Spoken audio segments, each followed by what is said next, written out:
Me den mi beca de viejito.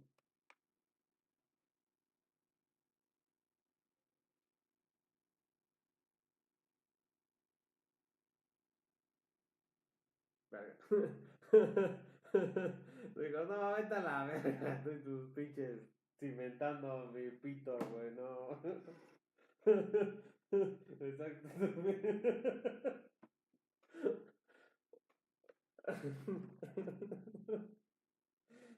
Te digo, mira, está muy padre, pero ya me vas a traer la cena, culero. Ay, exacto, sí, todo muy lindo, pero ¿qué pedo, güey, o qué? ¿En qué momento me traen el postre?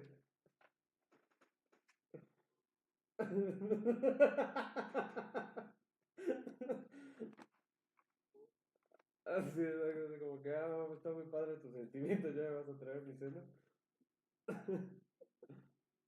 Ajá,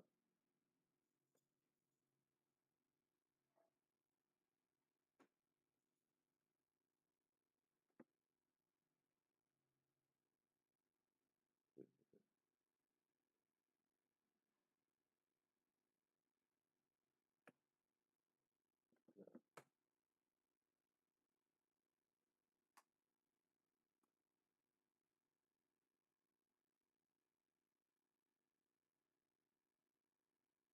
Ajá,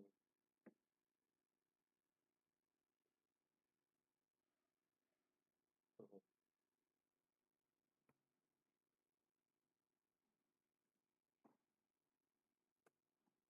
Sí, güey, sí pasa.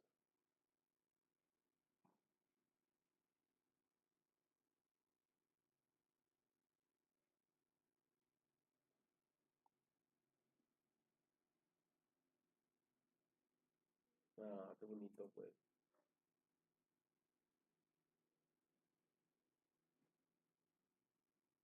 Ah, güey, ¿ves?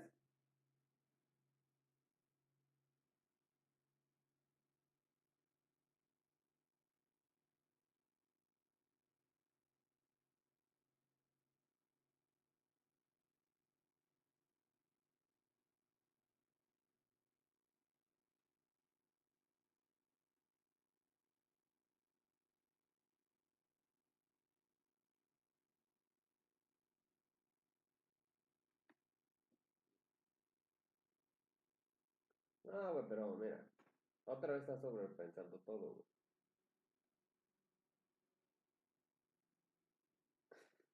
O sea, yo te entiendo, este,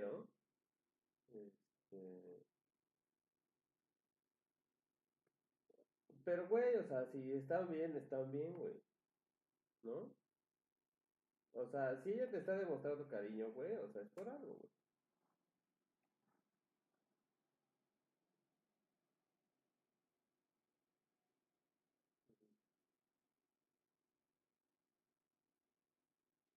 Claro.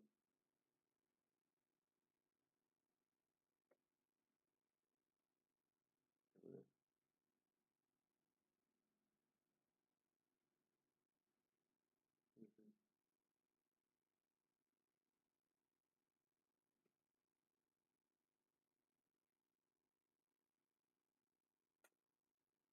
sí.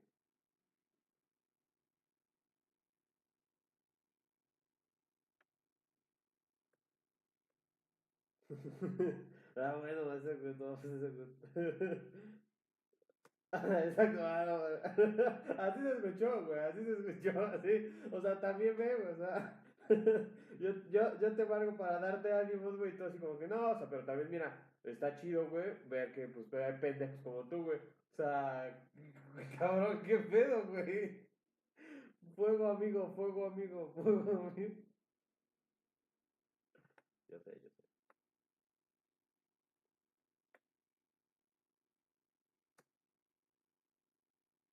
Ujú,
Ujú.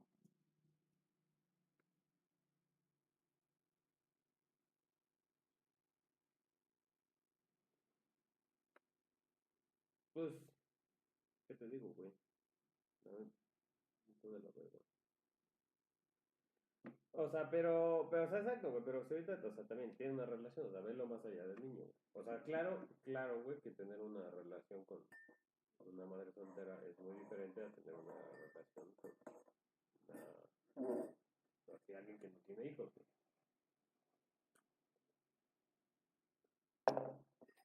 O con una mujer casada, güey, exacto, cuando tienes una madre casada está más leve, güey. Sí, ajá, exacto. O ni eso, güey, ya tú te vuelves el sugar, ¿no? Pero...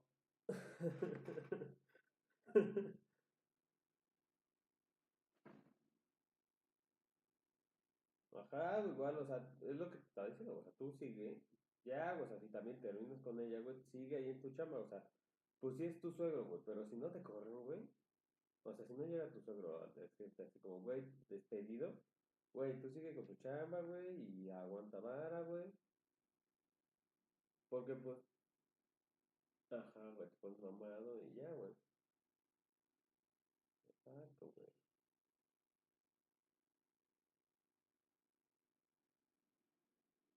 sí.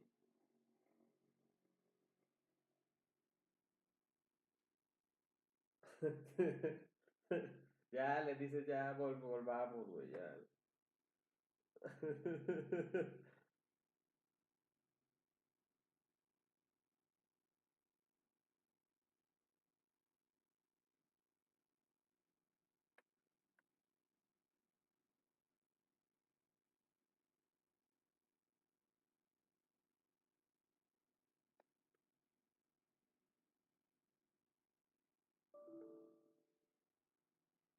Ujú.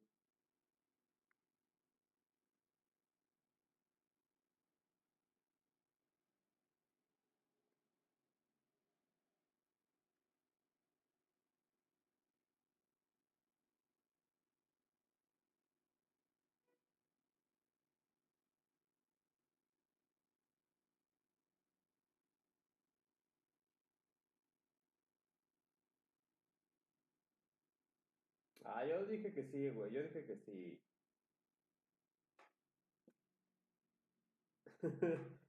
O sea, sí lo dijiste, pero no lo querías.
O sea, sí, güey. Te entiendo a la perfección, güey.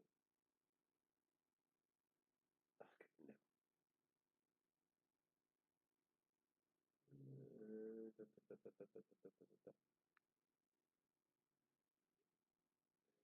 Eh, es que me está haciendo la computadora, me equivoqué. Este. O sea, sí, güey, pero también, o sea, yo te entiendo, güey. Yo te entiendo a la perfección. Pero también seamos sinceros, güey. O sea, el futuro, pues sí está bastante no escrito, güey, ¿no?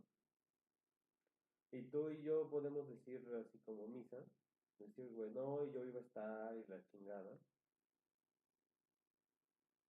Pero al final, güey, no puedes vivir, güey, es que voy a mejorar, güey, ¿no? Ah, no, o sea, y aunque se vea, güey. Aunque se vea, o sea, ponte, o sea, es diferente, güey, pero ponte en su lugar, güey.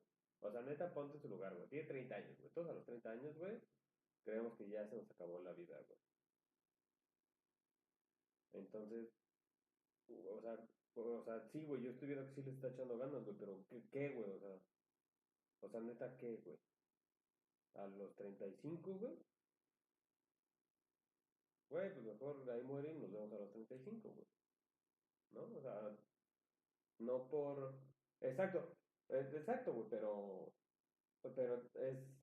no sé, güey, o sea, verlo al futuro, güey, es tan incierto, güey, que da lo mismo de, güey, nos vemos a los 35 o sigamos, güey, o sea, de todas maneras, que lleguemos a los 35 juntos es igual de incierto, güey. O sea, que sigamos esto, güey, que en donde yo no estoy satisfecho, ¿no? Pero que con la promesa de que algún día voy a estar satisfecha. Güey, es como pensar que los Chivas van a ser campeón, güey, o sea, pues sí, güey, ¿no? O sea, y si pasa, bendito sea el Señor, güey, pero...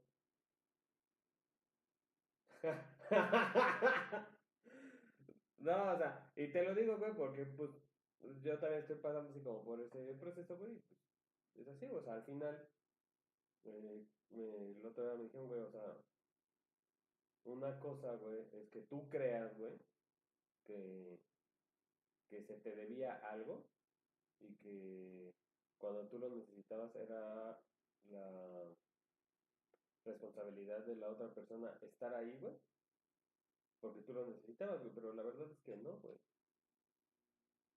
O sea, tú te imaginabas que ella debería de estar ahí, güey, pero pues la verdad es que no. Y eso no quiere indicar que no te quiera, güey, o que no te ame, simplemente, pues, ella en este sentido, güey, pues, justo, güey, también tiene un hijo, güey, ¿no? O sea, sí, güey, pero, o sea, también, no es, o sea, no te sientas, no lo tomes personal, güey. Es difícil, güey, es difícil. Es de la verga, güey. Es neta, es de la verga y sentirte así, güey, es de la verga, güey. Te entiendo a la perfección. Pero tú también te entiendes eso, güey. A mí también me cuesta trabajo entenderlo, güey. Güey, no, no, justo lo digo por calcetas, güey. O sea, güey, yo pensé, neta, yo pensé que ahorita que le estoy pasando de la verga, pues iba a estar, güey. Y la realidad es que no. Y la realidad es que no, y la realidad es que yo me imaginé que debía de estar, ¿no? Que como que le correspondía. Pero la verdad es que no. ¿Por qué? No, no está. No, güey. Pues algo así. Pues no sé. A veces es mi secreto, güey. Siempre, exacto, siempre queriéndome matar, güey. Entonces, cuando algo malo pasa, digo, exacto, pendeja, yo ya quería matarme desde antes. ¿No? O sea, y es pero, exacto, sí, jokes on you. Entonces, pero pues sí, güey, o sea, la realidad es que no está obligado, nadie está obligado a nada, güey. Nadie, güey. A menos, claro, a menos, claro, que pues haya como un acuerdo, ¿no? O sea, que los dos lleguen a un acuerdo y que explícitamente te diga, güey, yo voy a estar ahí, sé que vas a pasar un momento difícil y voy a estar ahí, güey. Pero nada lo obliga, güey. Sí, ajá, exacto. Y también, güey, justo, güey, y cómo, güey, güey, no, sí voy a estar contigo y la verga. Y llega el momento, güey, la neta, este pedo está muy cabrón, me sobrepasa, güey, no puedo, güey. Pues ya, o sea, te la pelaste igual, pero también, ¿qué le dices? O sea, mejor, güey, pues gracias, ¿no? Por avisarme que, pues no puedo. Y esos son como, o sea, sí, está culero, y está culero, güey, pero, ¿qué te digo, güey? O sea, no te lo tomes personal, güey, y trata de no sobrepensarlo. Es difícil. Ya sé, güey, ya sé, está chido, ¿no? ¿Tú no ves Demon Slayer? ¿Tú no ves Demon Slayer?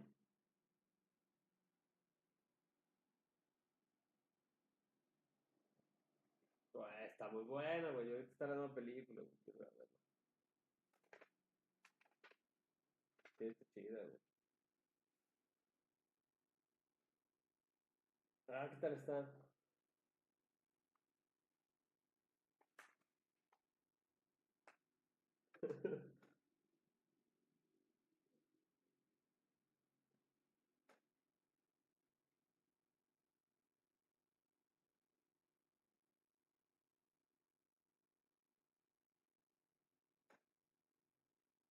Ajá.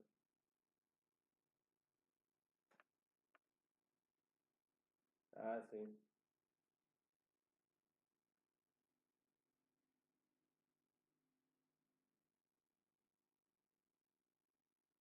Sí, güey. Pues justo yo empecé a ver esa por eso, güey. No tiene relleno, güey. O sea, estos güeyes, o sea, yo siento que los creadores dijeron, a ver, güey, estos güeyes quieren vergazos.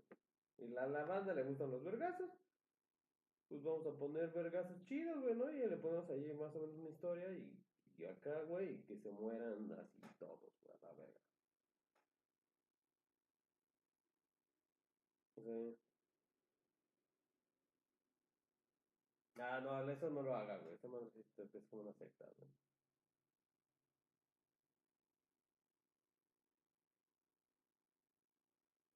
Ajá. Sí, sí, sí, sí. Así de, güey, no mames, tiene 1000 capítulos, güey, todavía le faltan otros 500. Ajá, verga.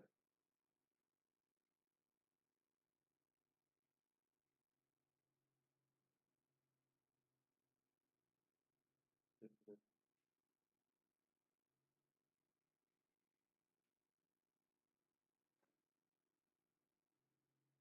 Sí, no, pero Naruto lo que tiene también, güey, es un chinguísimo de relleno, güey.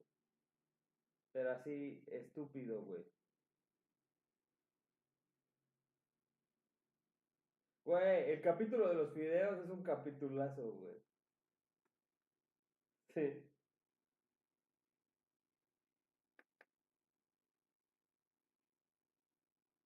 Ah, sí.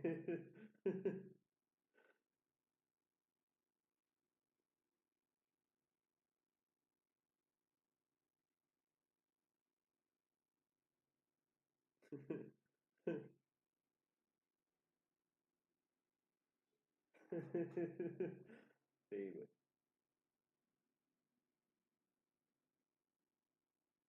No, no, no se llevan bien.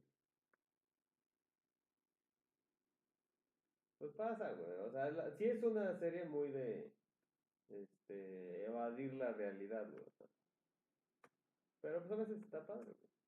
O sea, ve la película, güey, así. De Demon Slayer, güey, así. Un metal pesado. Sí, uf, jalo. Se llama Demon Slayer.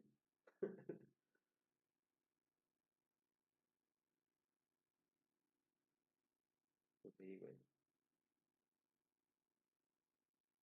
Pues valiendo verga, güey. Ayer casi no pude dormir.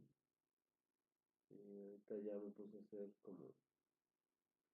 Hay unas cosas que tenía pendientes de la tesis. Tampoco puedo avanzar en la tesis porque no me han enviado las correcciones.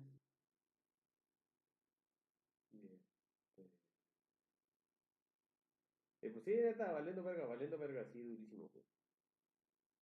Que lo digo de otra forma, güey. Valiendo verga durísimo. Sí, ya la tesis para explicar. O sea, pues de la titulación de la maestría, güey. Sí, güey.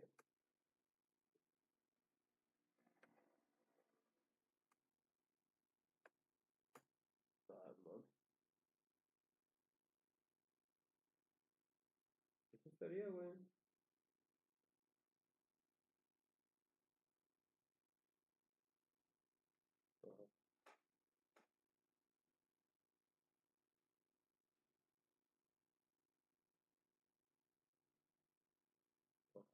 Pues un poco sí, güey.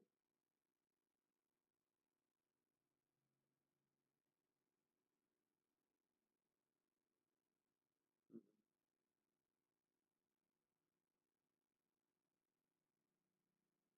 Ojalá en finanzas o algo así, güey.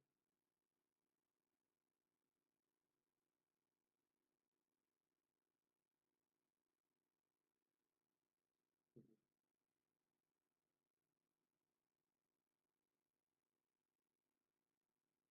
Ujú. Sí, güey, de ahí, sí, coincido con tu tío. Fue más o menos lo que yo hice, güey. O sea, yo hice la maestría por salir de biología, güey, y pues dije, ahora de qué voy a chambear, ¿no? Y y el Avant, justo por esa época había entrado a Colimita, güey. Y me dijo, güey, o sea,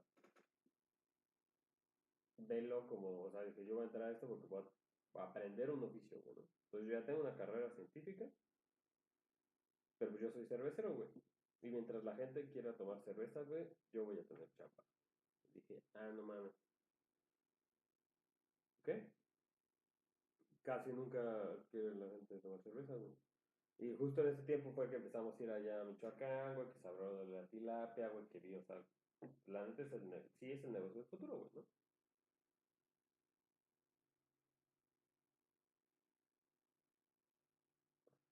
Pero ya no entrábamos tú y yo, güey.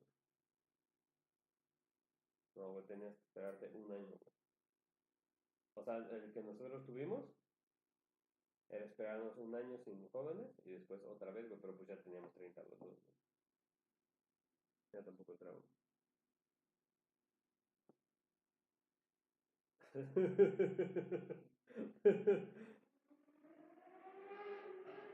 Sí, güey. Maduro es construyendo el futuro, güey. Está acá un cabrón. Un albañil, güey, ahí trabajando.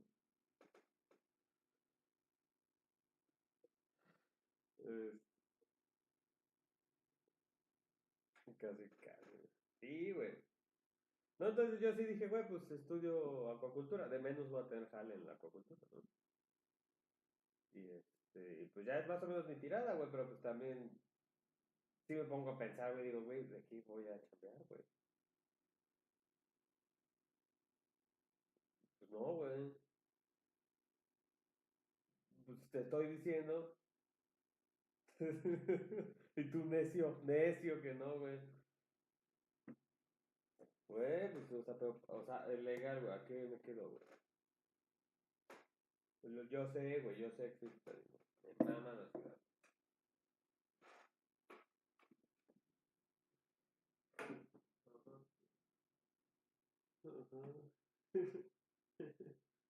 Pero pasa, güey. ¿No? Entonces, pues sí, güey, o sea, sí, güey, la neta ya es cambiar, güey, pero también digo, verga, güey. Ya tengo 31 años, güey, ya voy a cumplir 32. Y no valgo pa' pura verga, güey. Por lo que crees, ¿verdad? De crédito, güey. No, ¿qué pasó? ¿Por qué andas? No mames, qué culero te eres, güey.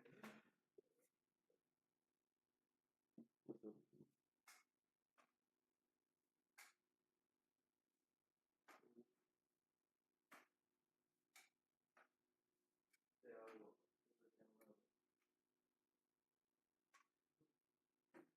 Ah, güey. Pues es eso, güey. Yo también, o sea, el buen pedo, buen pedo. No, tú vas a pagar una pinche renta aquí, o sea, aquí de qué, primero, ¿de qué trabajo? Biólogo. No mames, güey, ¿qué hago?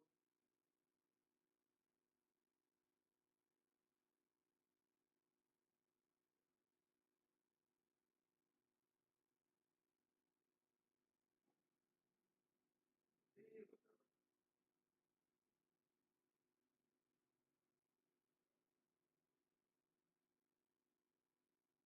sí, güey, pero o sea, también lo que yo veo es, eh, si me meto a estudiar la computadora, soy de las pocas personas capacitadas. Entonces sí soy como un artículo viable.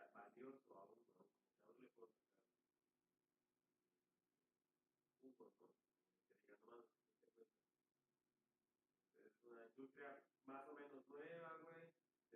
No hay gente capacitada, este güey ya tiene nosotros necesitamos, güey, pues te pagamos un poco más, ¿no? Te pagamos un poquito más si quieres. Como que ahí me puedo cotizar, güey. Sí, sí, güey.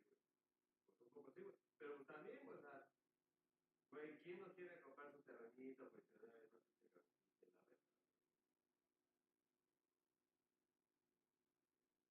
Como que gordos. O sea,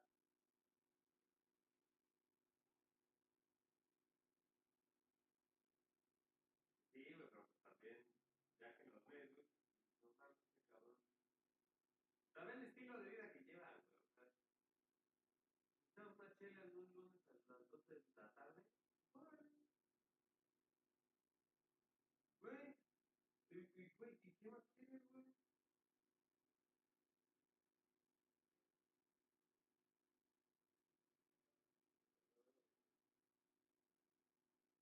No, pero pues, güey. O sea, también porque todos tienen sus gustos, güey. Pero pues ya todo te llega en línea, güey. ¿Quieres una chela así? No te la pides. No, no sé, güey. O sea, siento que me puedo cotizar más allá y que si en algún momento quiero regresar a México, pues se necesita billete. Se necesita billete, güey. Y trabajando desde aquí, güey. Como que siento que es como esta madre que dicen de trabajar en el gobierno, que no te llega por abajo, güey, que te llega por arriba. Ajá, o sea, como que yo siento que ya llegar a la Ciudad de México es, güey, ya, como que crecer aquí ya está muy cabrón. Ya está muy cabrón. Ya quieres aquí de verdad, así, crecer aquí y emprender aquí, y hacer tu vida aquí. Ya tienes que llegar con billete, güey, poner un pinche negocio y, güey, ¿cómo juntas más?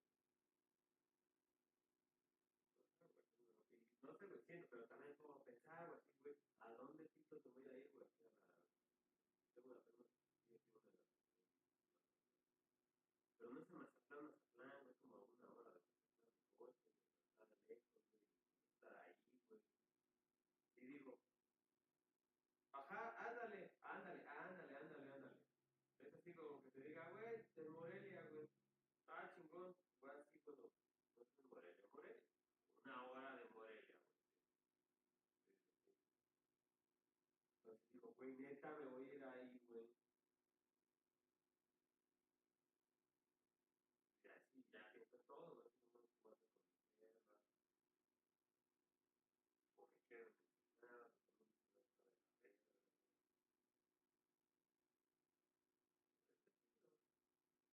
Está fresco, pues.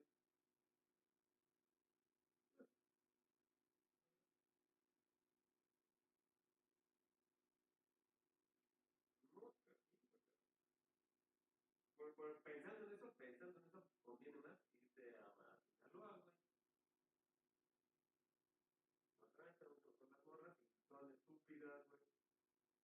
Así son pendejas, güey. Nada más fácil, güey.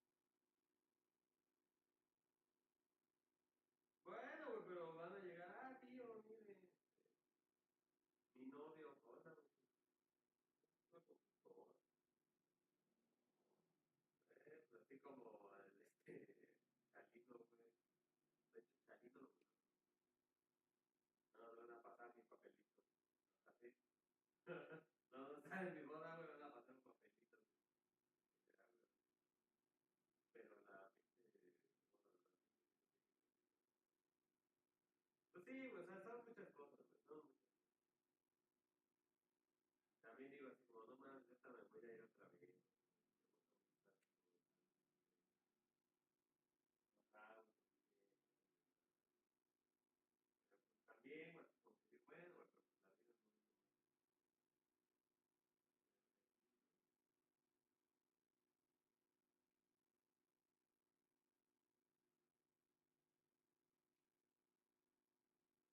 es nomás quedarse aquí, ¿no?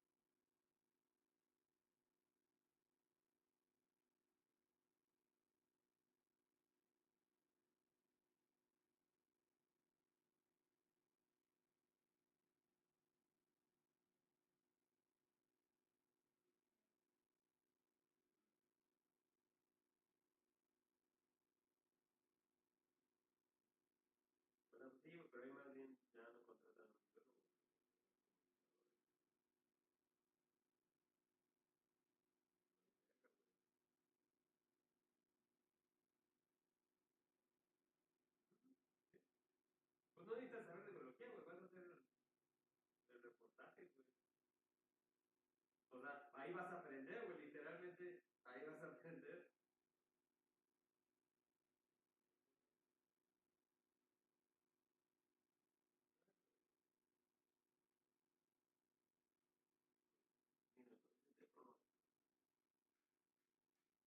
Entonces está cabrón, güey, la neta está cabrón, güey, pero pues, güey, ¿quién no la tiene cabrona, güey?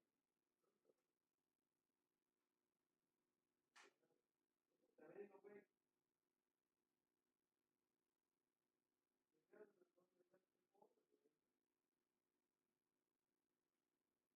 o sea, legal no me das que pobre. No, nadie, ¿no? Entonces sí digo, güey, tienes oportunidad más o menos como que sientes que la puedes pegar así.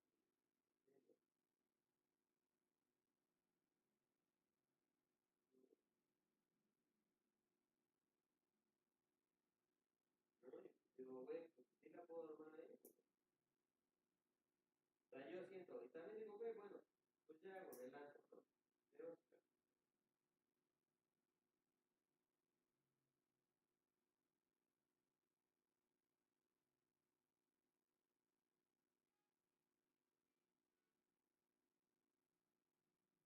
sí, güey,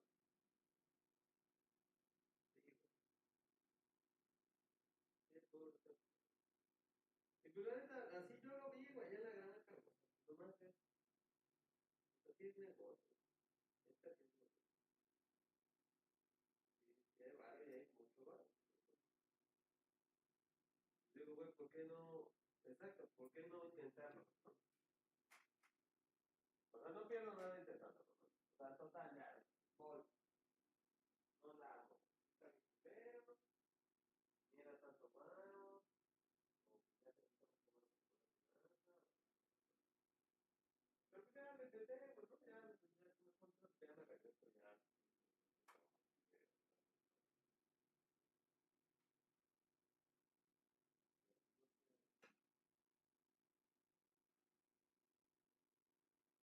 No digo, pues ya me pongo una persona.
Güey,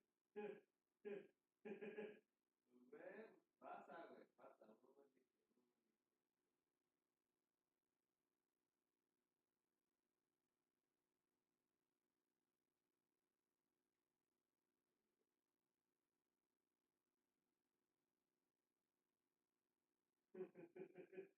Y me va a poner, la va a pedir con pitillo, por favor.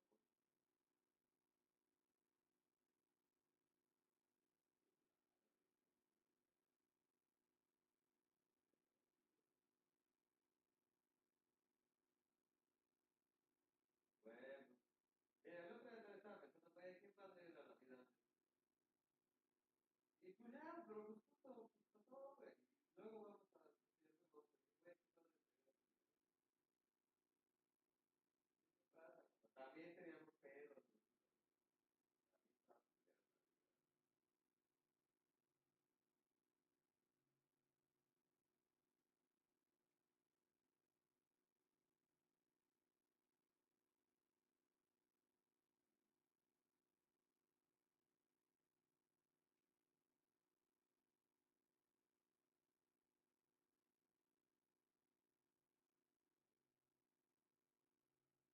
Bueno, muchos también, neta los quieren ver, neta los quieren ver, güey.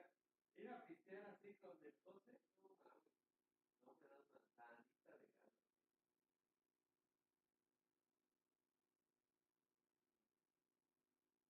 El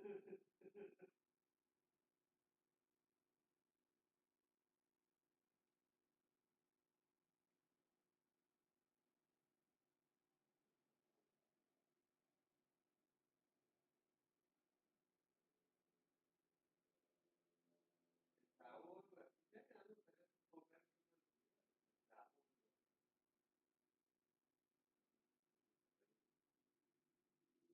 que uno de tu vida, el Saúl, güey.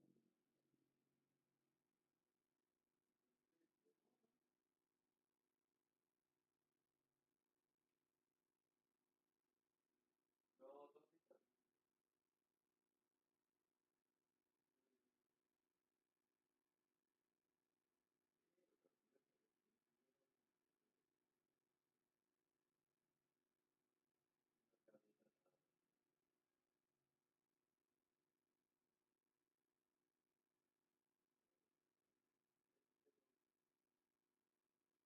Voy a Monterrey, güey, así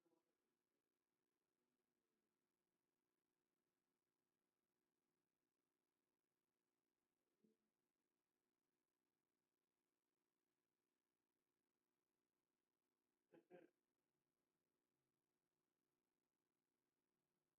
vas a conocer.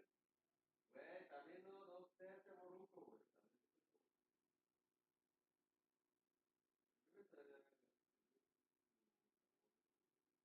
Desde que íbamos, güey, iba la gente de celebrar. No mames, esa banda era chida cuando yo era joven. Güey, ya, güey. Ya, Caifanes ya se murieron, güey. Ya valió madre Caifanes, ya. Sí, ya déjalo, ¿verdad?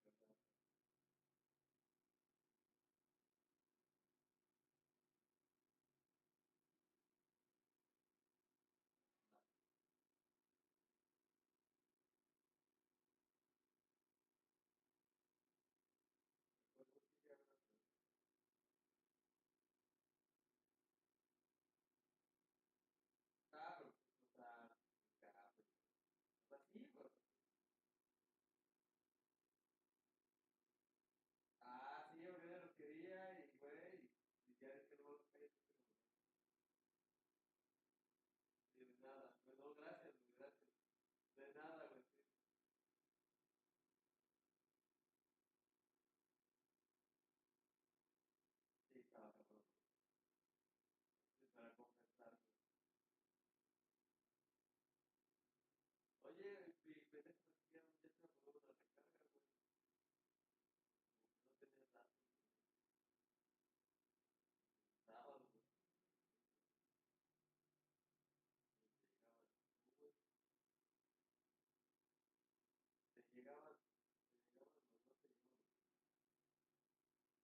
Tu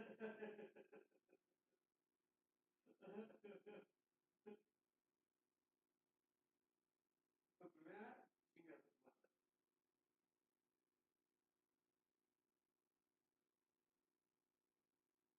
Voy a perder.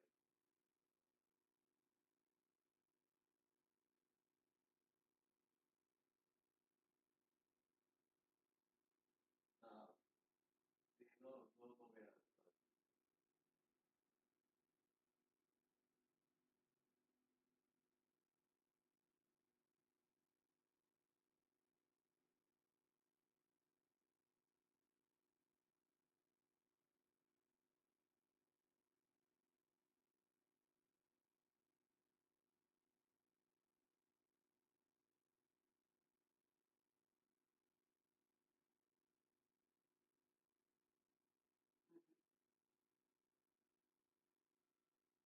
No son felices, güey.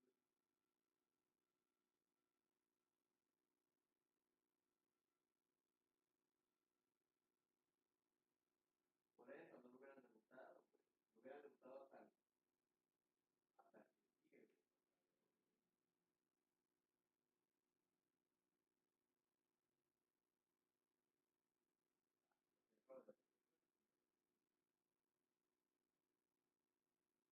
Acaba de regresar de la lesión.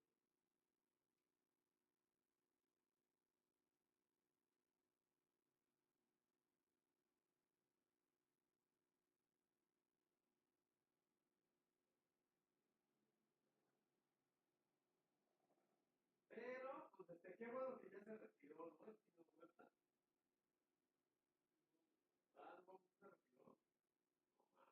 No mames, ya cagaron. Está ahí en el pasto del OmniLife. Pero después de eso sí tienes que reconsiderar tu vida. Güey. Neta, igual y todos me dijeron, güey. Vale, la cagué, güey, ¿no? Neta, no soy tan bueno como creí, güey. Igual hay un chavo, ¿no? Que sí puede así. Así esto bien, güey. Güey, fue un recorte, cabrón. Y además, ¿cuál era su plan, güey? O sea, se aventó así como. O sea, se aventó así como, güey, le voy a romper la pierna a este cabrón, güey.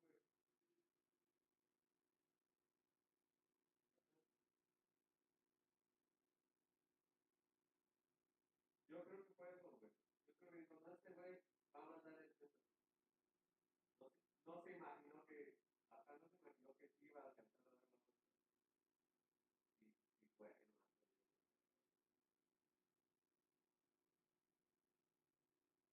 no más. Y que se me dirigió deslizando hasta la ciudad de México.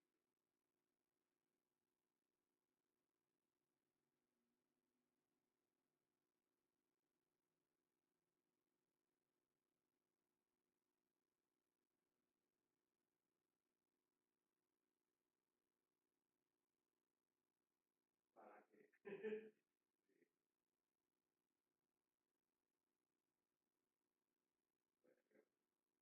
y además, gol, güey, así además, mira.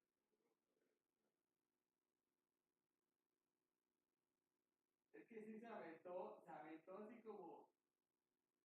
No fue el de el centro y Víctor.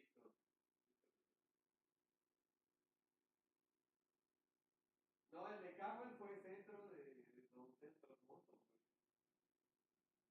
No, no fue nada. Esa pinche jugada, sí, esa pinche jugada estuvo muy buena. El gol le pegó, me fue ahí como. Mira, como haya sido, como haya sido. Le pegó machucadón, güey. Pero no. El gol,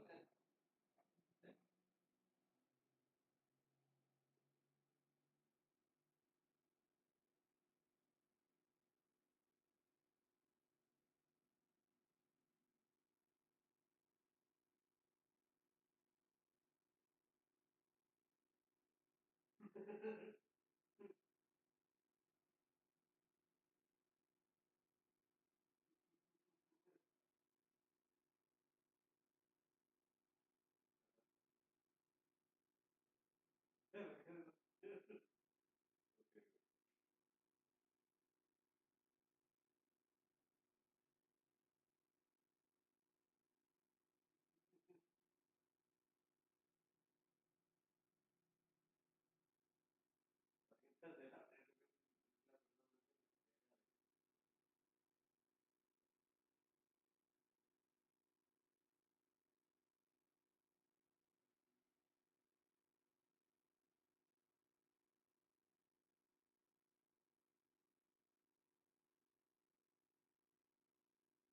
Sí, sí.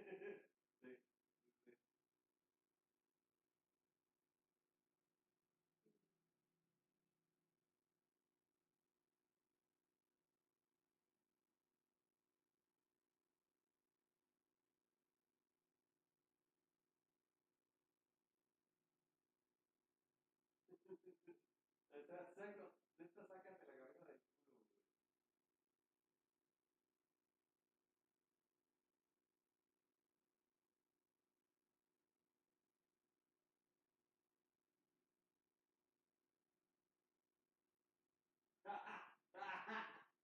Güey, si no le marcaron un penal a pinche Vaquero Cowboys, güey, y el penal estuvo muy a huevo, güey. Ahí estaba en la línea, no mames.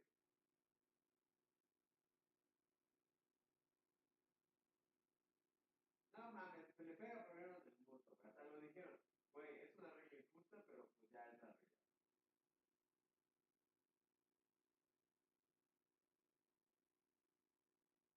No, güey, no. Güey, pues va caminando, tiene los dos en las manos. Le pega el balón en el muslo y de ahí sube la mano. Ya lo que decía. Eso, antes de tiempo reglas, no era penal porque va del muslo a la mano. Ahora ya cualquier mano, exacto, ya cualquier mano dentro del área, sí, ya, pero nada más sí, no, güey, huevo. O sea, si marcaron ese como penal, tenías que marcar la de Cowboys, que te deja, o sea, no es faltita o faltota, era falta de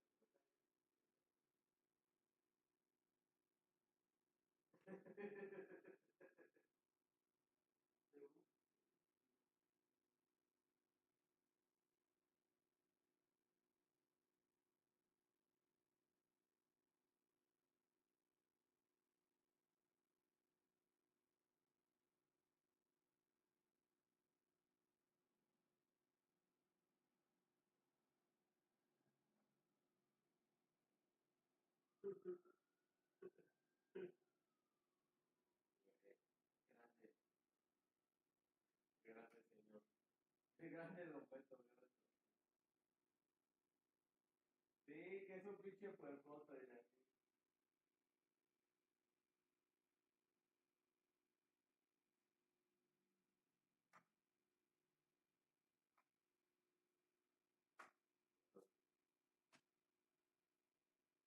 No, pues sí, güey, pero es un pinche morbosón, güey, era el pinche morbosón. Sí.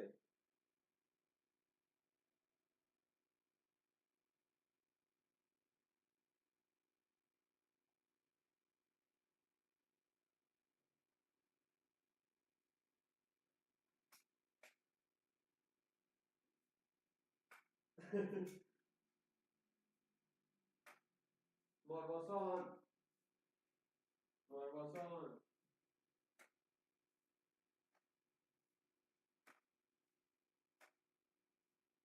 morbosón. Esto es morbosón.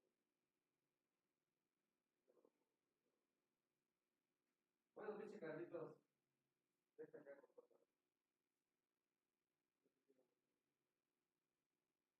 No sé qué no sé si se le puede marcar, pero ya.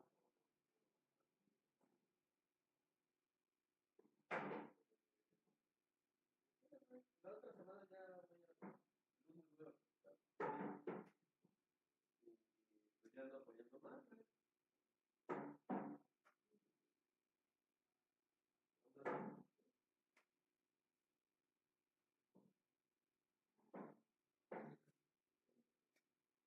Ah, no debo. Igual. Bye.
So the fucker cursed me.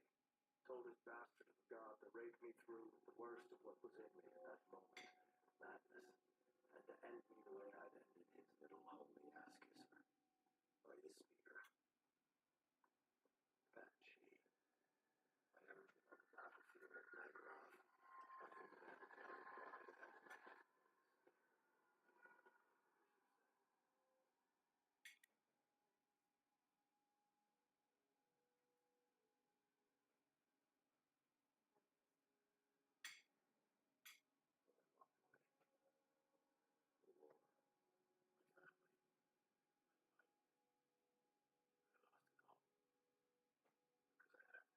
This is what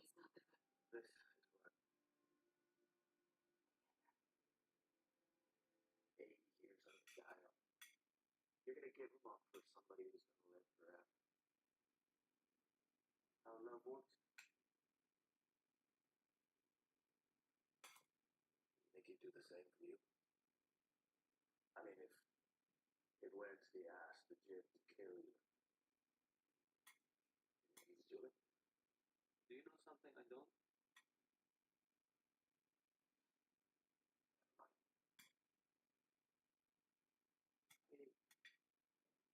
I can't explain that to someone who has never felt it.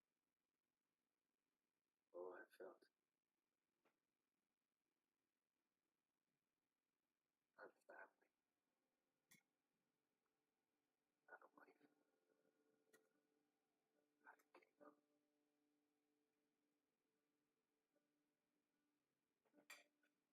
It's time to remember now.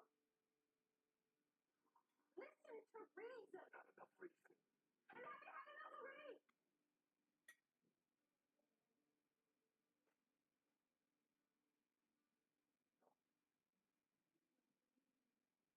Do this for you, my love. For our family. The great monks are poison. Pestilence. They will ruin everything they I touch. don't want to be so. But the world is changing. It does that. It does. That's what the world does. It changes. Look at my baby. It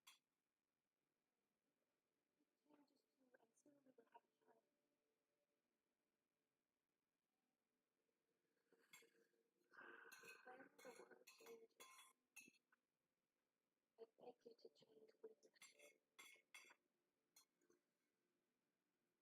With us. You ask me to co-see to our enemies. I'm asking you to make alliances instead of enemies, that's all.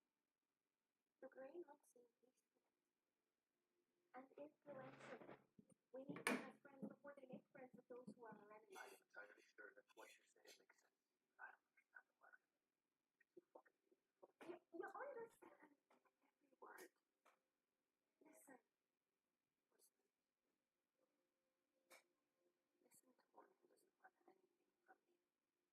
Listen to one who doesn't want anything from you.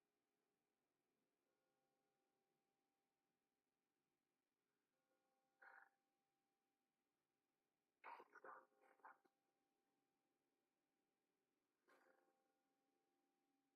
They are building churches on our land. Your boys can have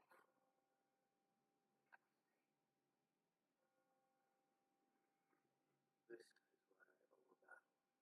I don't understand because again, are you behind with your wife? Because I found Bishop Roman that day.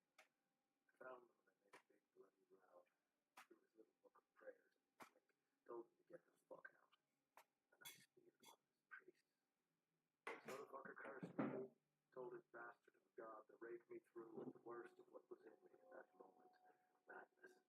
And to end me the way I'd ended his little holy ass kisser. By the spear. Banshee. I heard on the battlefield at Nagrov. By the spear.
edge something to the surface. Tomorrow you'll be me, Shadow. Doggy kicks. There's always a cost with him. Just haven't paid it yet. Why'd you let him treat you like that? You think you're not his bitch? I watched you sign your life away. Right there in front of me, in Jack's Crocodile Bar. You're his man now. You're his bodyguard. And when he dies, you're the punk that's gonna have to hold his vision. Fucked man. Spoken like a guy, Jesse.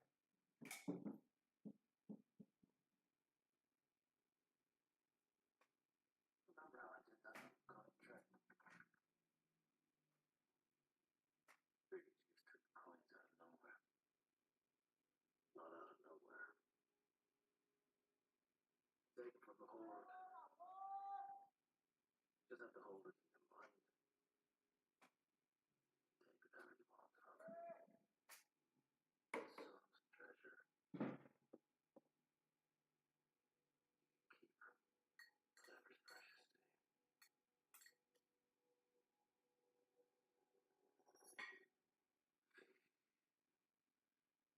Bring it back. How does it feel to lose your lucky coin? Can I ask you again? You're not my battle. Well, Shadow. Promise me something. And I promise I'll give it back. What do you want?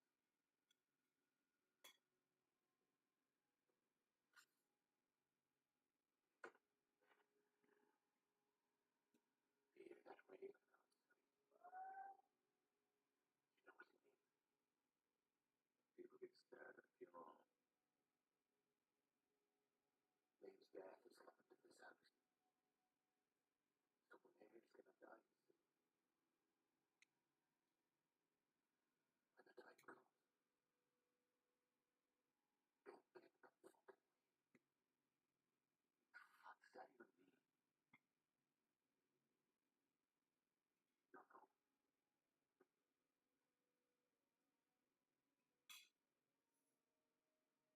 Deal. Yeah. Whatever.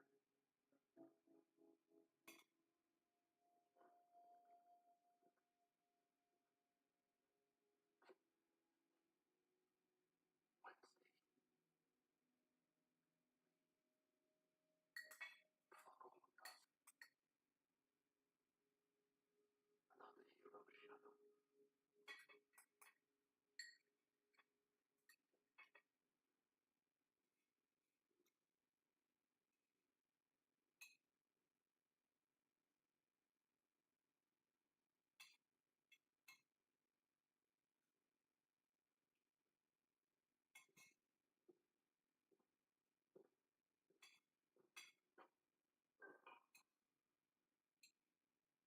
Tastes better full. No more in the fridge. Right after the tasting.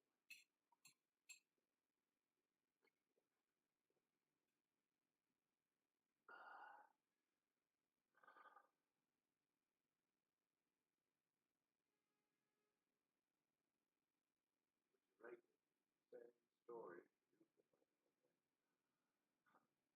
Trying to get insight right in. Good luck with that one. Friendly faggot of a man here already looted the place. There's some book stories in there. Hard to keep them all straight. Hey, story. Not constructed. Stories are true than the truth. These are not literal constructs so much as imaginative creations.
Wednesday's a fucking bitch.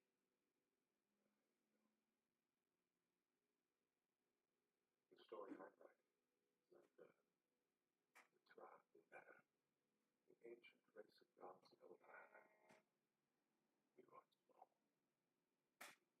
I was a king, you were a god. Your god of the sun, of luck, craft, art, of everything valuable to civilization, shining wildly from the earth.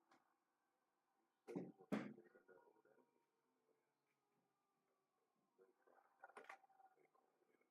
Will you soon with your spear?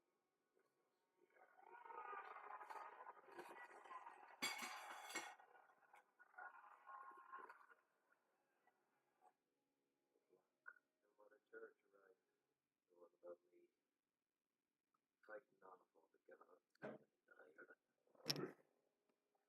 Wave after wave of them, coming in from Gaul or from Spain, from every other fucking place. And Mother Church arrived. And it was all the fairies and saints and dead kings without so much as a line of fucking leave. And then you small. I ate small. I ate Wednesday's a fucking bitch.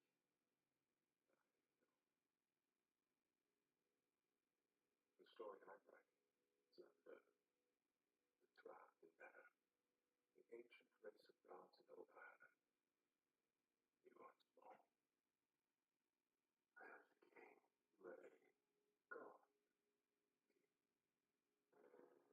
Your god of the sun, of luck, craft, art, of everything valuable to civilization, shining wildly from the earth. Saved your people from their old enemies. They cried out, they called you.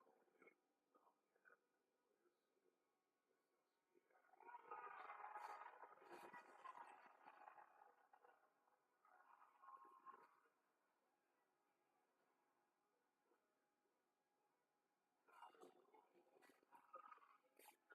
But for more than that, monstrous beings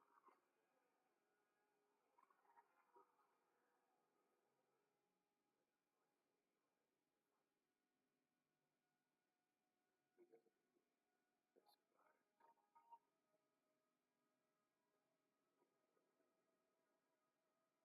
things.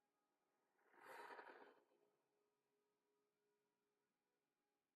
The land came from your father's father. One night fell on the morning.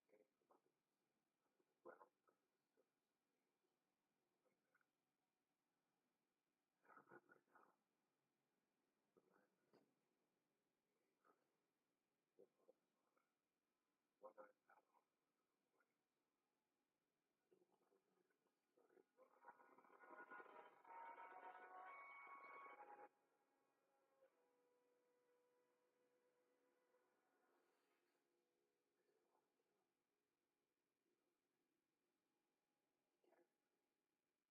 that's not right. Down. He tried to kill you. He heard prophecy that his grandson would kill him, so he rounded up all his grandchildren and drowned them all in the lake.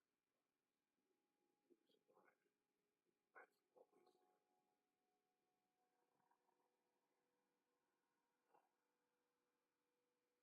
About it.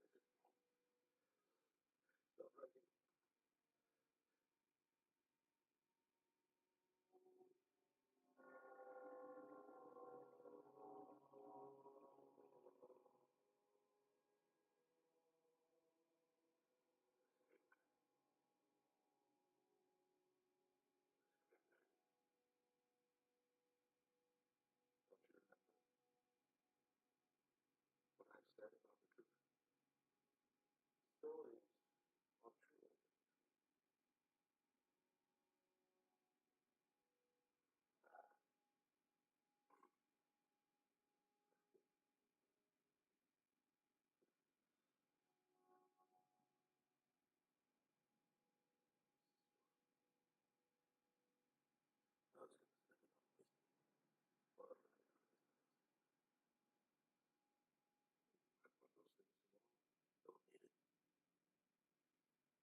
payment for drinking all your beer. You're not thinking about tomorrow? That ain't none of your fucking business.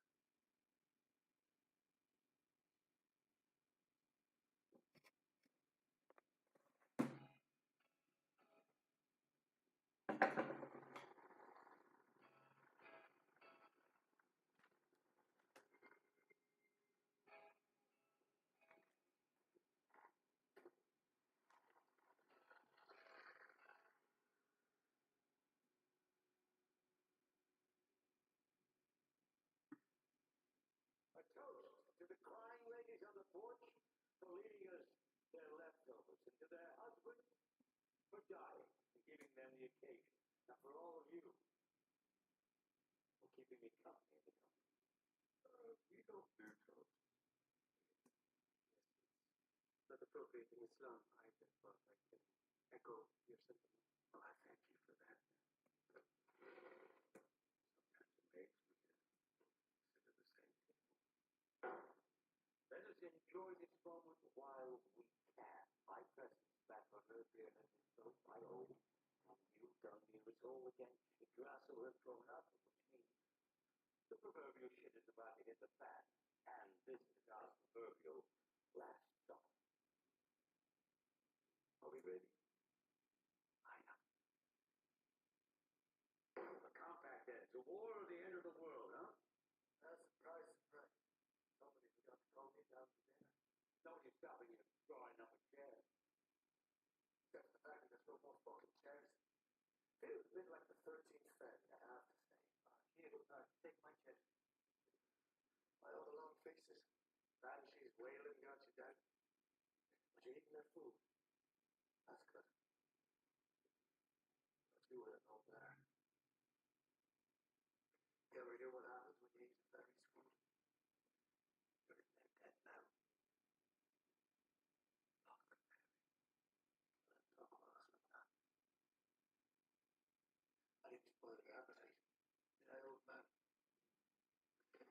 Means I won't owe you anymore. Of a hair on my fucking arse.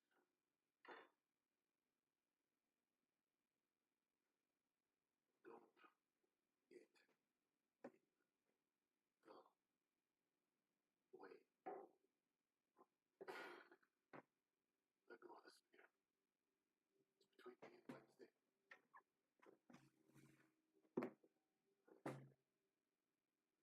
Can't do that. Clear the room, please, friends. No! You could this.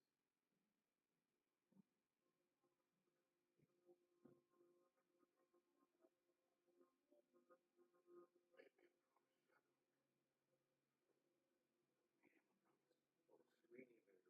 Shadow made a promise. Milkwood made a promise.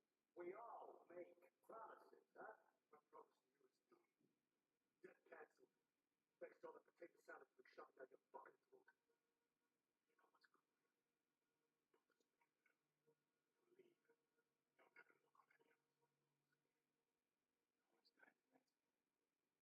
Don't listen to them. You leave. Don't ever look on any of us. No one's dying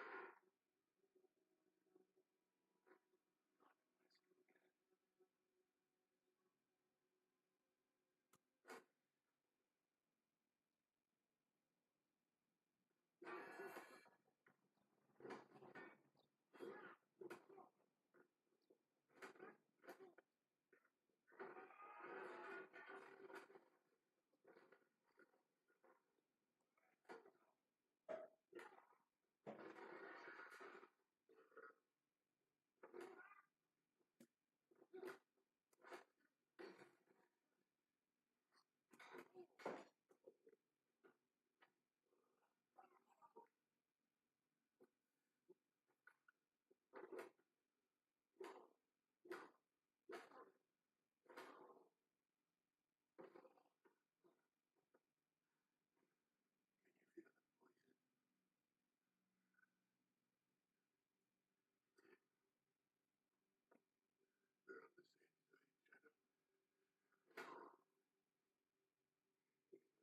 Probably had COVID.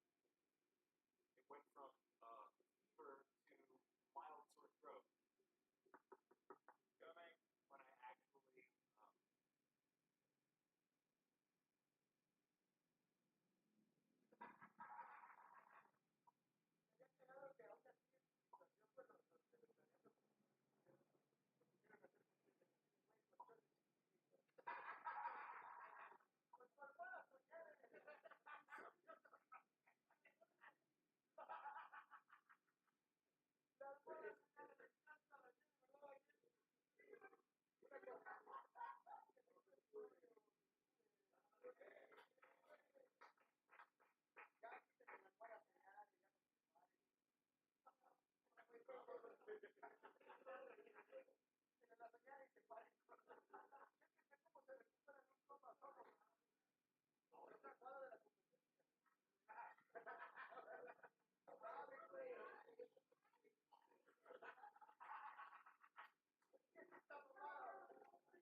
Verga.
with Vela. Vela looking for another one. Vela, Vela, Vela, Vela, Vela, Vela, Vela, Vela, Vela, Vela, Vela, Vela,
Vela, Bueno, move on.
back negative because I had not been taken off the ship.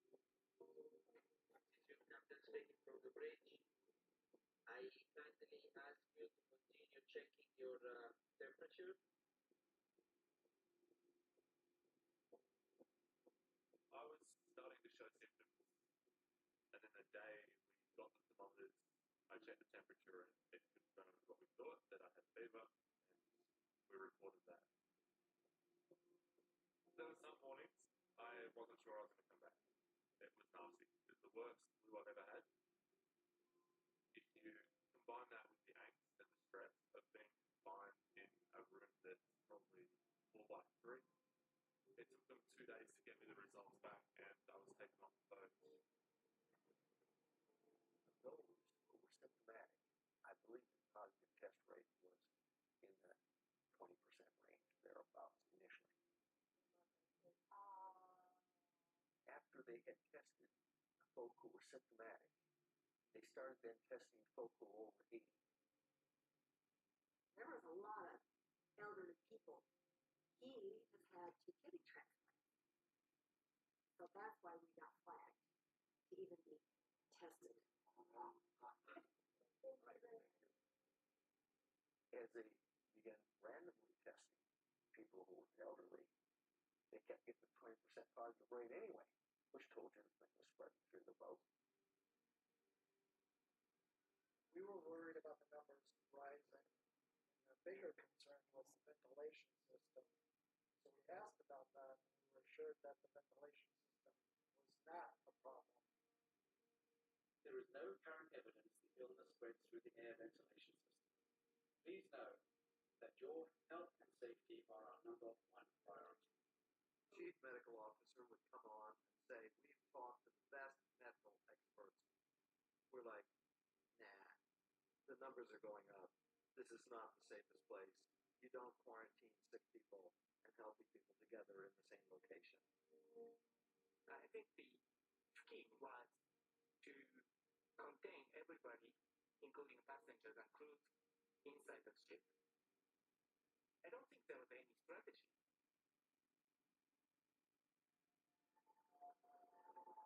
Okay, we just heard sirens. Can I run it out and see what's going on? We go in at this announcement. I want to give you an update about the additional cases that were confirmed earlier this afternoon. We have now been advised the number of cases, of which 5 were crew members.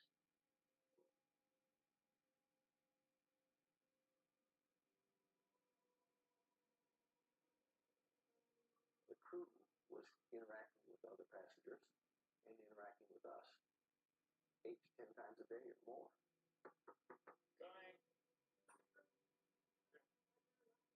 So there was no quarantine on the boat. I immediately saw that. The crew was being asked to work as both service professionals and medical professionals without adequate protection. All passengers quarantine. They don't go out of the cabin. We are providing food there. So they are thinking they are in safety area, but the crew member, they are working always same 12 hours working.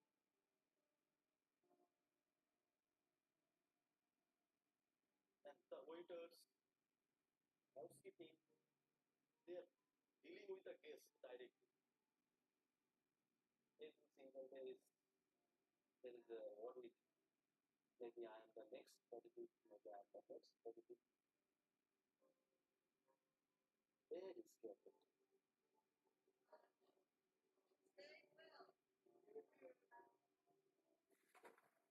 There is an extremely high cost for the low prices that you pay for cruises. Cruises have become so unbelievably cheap. And part of it is because they want to get you on the ship so that you can spend money on drinks and on sword excursions. Having said that, the real underbelly of it is there are literally thousands of crew members on every single cruise ship that are making pennies an hour. They're generally speaking from third world countries. They can only make a fraction of what they would make on a cruise ship back home. Cruise lines like Carnival register all their ships in foreign flags of convenient countries. Customs itself is incorporated in the country of Bermuda. And they do this to avoid U.S. taxes, U.S. wage and labor laws, and U.S. occupational health and safety laws. So maritime law permits them great flexibility in avoiding their legal obligations under U.S. law. Hello to everyone on Diamond Princess. At the beginning of the guest quarantine, we've been told the Japanese government viewed the guests as more susceptible to the virus due to age and health profiles, among other factors. Therefore, guests were potentially at higher risk. And for this reason, a different quarantine protocol was implemented for crew. नमस्कार मैं विनय और मेरे अपना साथी है तो इस दलदल से किसी तरह हम लोग को बचाइए और जब हो जाएगा उसके बाद सब आएंगे क्या The company policy is don't stop until you speak to the media. If you speak to the media, the repercussions are that you have a job. The Indian nationals have, in fact, put out a video message requesting the Modi government to pull them out of the ship. Yes, it's the request. That's it. Please help us. Right now we are really scared. Our family is scared. Everybody's scared. I got really sick. I got scared, and I called up, and they asked me to stay in the cabin. I had a roommate who was sick a day before me, who was being also isolated in the cabin along with me. There was nobody who showed up on our door to come and test us. They were saying that they were pretty busy dealing with more serious patients, and which is why we got a little curious, and is why I made the first video. I just want to inform you that we need help. We need extra manpower from the Japanese authority or from different authorities who can come in and help us, everyone be tested and be separated from the people who are infected. should be the same rules and regulations for the human being, not we are crew member, not you are passenger, because that's the thing I'd like to make my video and I give to the social media. It was definitely hard on the Diamond Princess because it felt that some people's lives were more important than others. But back then I was still in the service mode, and we tried to have fun with the passengers and keep their spirits high. Hi, everyone on board Diamond Princess. This is your lugboat captain speaking. To the guests and crew members aboard Diamond Princess, hang in there. People around the world are thinking of you. We are Princess Proud. This is the message from Island Princess. This is the real princess, and we just wanted to send you some good vibes, good energy. Hashtag hang in there, Diamond Princess. Hang in there, Diamond Princess. Hang in there, Diamond Princess.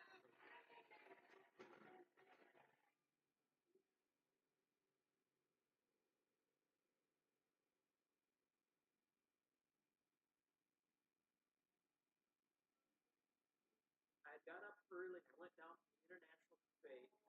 I was having my typical morning cup of coffee, and my wife came down and handed me her iPhone. And on the iPhone was a posting on Cruise Critic of a previous passenger that had been on the ship from February 11th through February 21st that died of coronavirus. And I looked at my wife, I said, we are the crap. Carnival learned on March 2nd he had tested positive for COVID-19, and he died 2 days later. The main thrust of all of our reporting was why did the cruise ship keep sailing? When there was an abundance of signs, warnings, and cases that suggested there were enormous risks to continue cruising on these ships. They told us they were going to put all these protocols in place. And there's people coughing in front of us, behind us, and I'm thinking to myself, oh, well, surely they're going to get turned away. They're not getting on. But then they just left them right on the ship. But now still coughing in the background. A lot of these people are smokers, though, so it's really hard to tell what is a significant cough and what's not. So just kind of put up with it. Hopefully, we're okay, and I will talk to you later.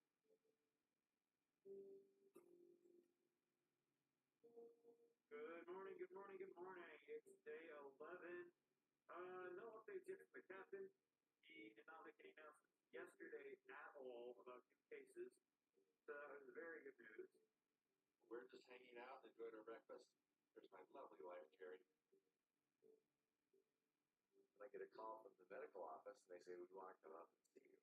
Well, they hand me this paper, and it just says, because of something on your chest, you will be removed from the ship. And I said, you mean right now? Not being packed, go. And he said, no, her. They escorted me down on the ship, down in the little tunnel, got into an ambulance. I go, okay, they're taking me somewhere.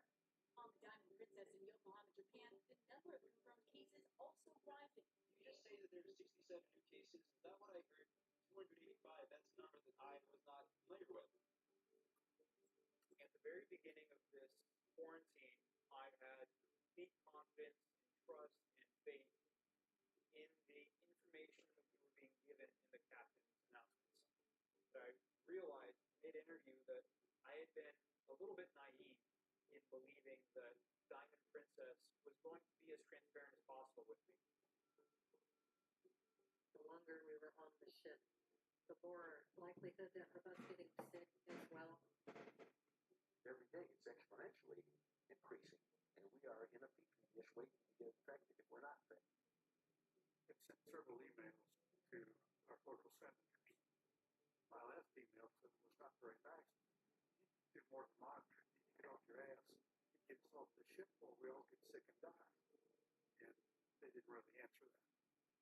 We heard a report that the U.S. will be evacuating Americans off this ship.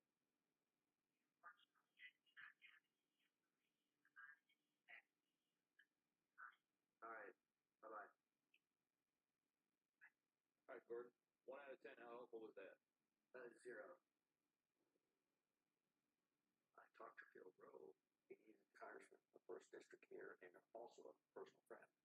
It was during a congressional briefing that Congressman Rowe raised a question about the status of Americans on that boat because he had talked to a passenger and heard that the conditions on the boat were actually worse than being reported. Dr. Cadlick called. I think we all recognized at the time that the Diamond Princess was ground zero at that particular moment. If we could get on the Diamond Princess, we would get a significant leg up in terms of understanding the virus.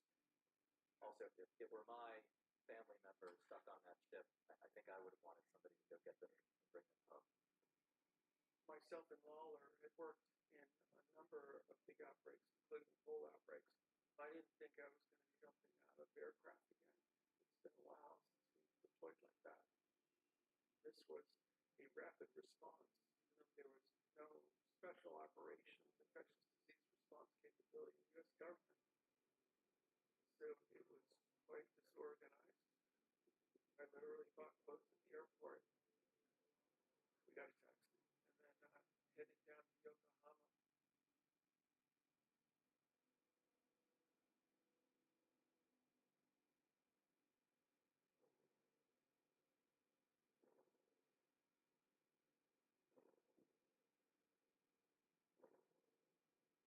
Our team went on board to do an initial assessment.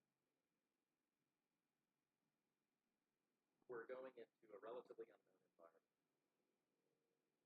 We're dealing with a virus that we still don't understand very well. We decided that we would treat the entire ship as essentially a hot zone. Within minutes of stepping on that ship, we knew coronavirus was everywhere. It was like water. It was surreal. But I feel like I'm in an Ebola outbreak because I'm wearing all this stuff. I got the same smell, same feel, except I'm surrounded by really bad art in the art gallery of a cruise ship.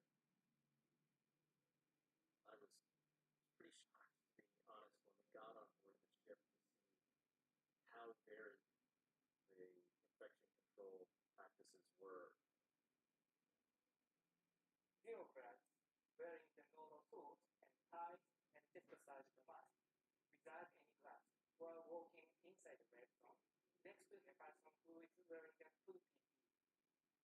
And the entrance of the green zone was next to the red zone, but neon was completely mixed up. So anybody could enter into the red zone and the green zone, vice versa, with or without PPE.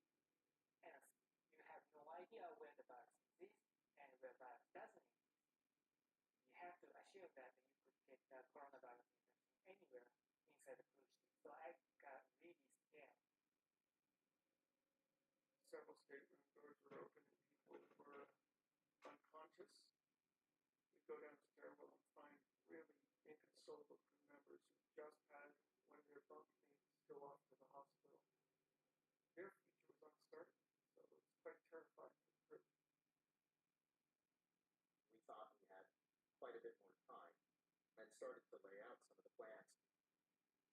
By the time we eventually got back off the boat, that plan had changed, and we understood now that the aircraft were going to be there the next day.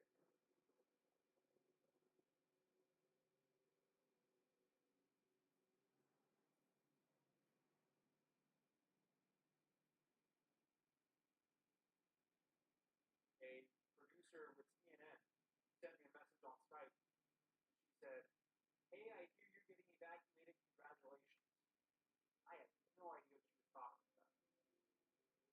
Sunday, early AM, we started off with two teams, Team Charlie, Team Lima. Two aircraft were en route. CDC decided, and we agreed with them, anybody who was visibly ill or symptomatic would not be subject to repatriation. We were going to have to pass a medical inspection in order to get on that plane. Two officers from CDC came to our door and asked, "How are you feeling? Do you have a cough? Are you sick? Do you have a fever?" Okay, that was the medical examination. And I said, okay, just people who don't have the COVID. The problem was they didn't know who had the COVID. We were not done seeing all Americans before they started to load them for transport to the airport. So we looked out a porthole window, and sure enough, they were loading the passengers. Hand the passport to this gentleman in the yellow. He will hand it to the State Department folks on either side. They will keep your passport, then that puts you on the bus. The bus will take you to the airplane. The airplane takes you to the United States, and then you get passport. I'll give it back. Sayonara. What should I say? Papa.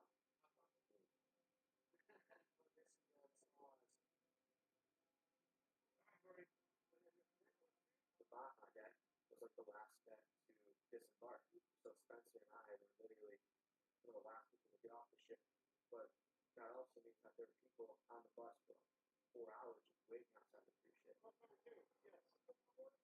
Any idea how long until we get moving? Looks like it's going to be a few more minutes. The CDC had given assurances that no one would test positive or was symptomatic and get on the aircraft. What we had not considered as a possibility is on the way to the airplane, that test results would come back indicating that people were potentially positive. Yeah. The U.S. officials find out that 14 of the Americans have tested positive for the virus. Worse, they're all sitting on the buses with the other healthy Americans. The whole load of passengers were at risk. We contacted Dr. Fauci, Dr. Shuckett from CDC, Dr. Walters from the state. The conversation got a bit contested. This debate over whether to bring the infected Americans back, it's very animated, it's very intense. They're trying to make this last minute call with serious repercussions. What happened on the Diamond Princess operation is there are multiple leaders, so there's no unified command and no single person that was responsible.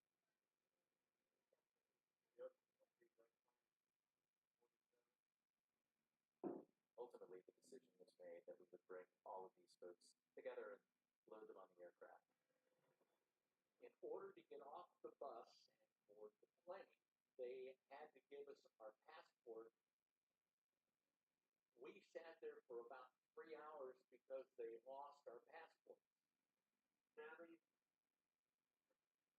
treasure, They had accumulated this big box of passports. So they'd go through the whole thing, give a couple of passports out, go to the next bus, do the same thing. Alarona, And they're passing it back. This is not a good way to prevent spread of this virus. If you have a passport, you get off and board the plane.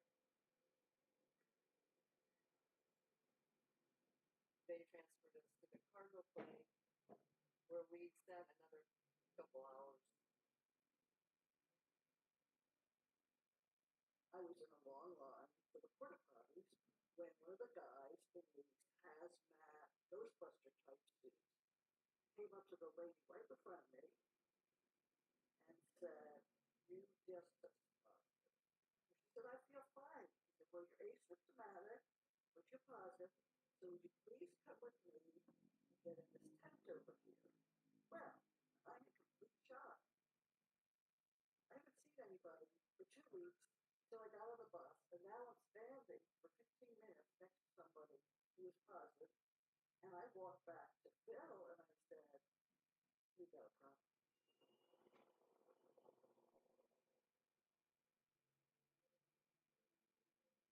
We had our hands full for all types of medical problems on the aircraft, and there was only one physician on each aircraft with hundreds of patients in my case. I had 9 medical emergencies on board. I had a syncope, self-limiting seizure, lots of nausea and vomiting, chest pain, respiratory distress, as well as I had 2 patients become symptomatic of coronavirus. I got up and went over to the card table where the Air Force doctor was.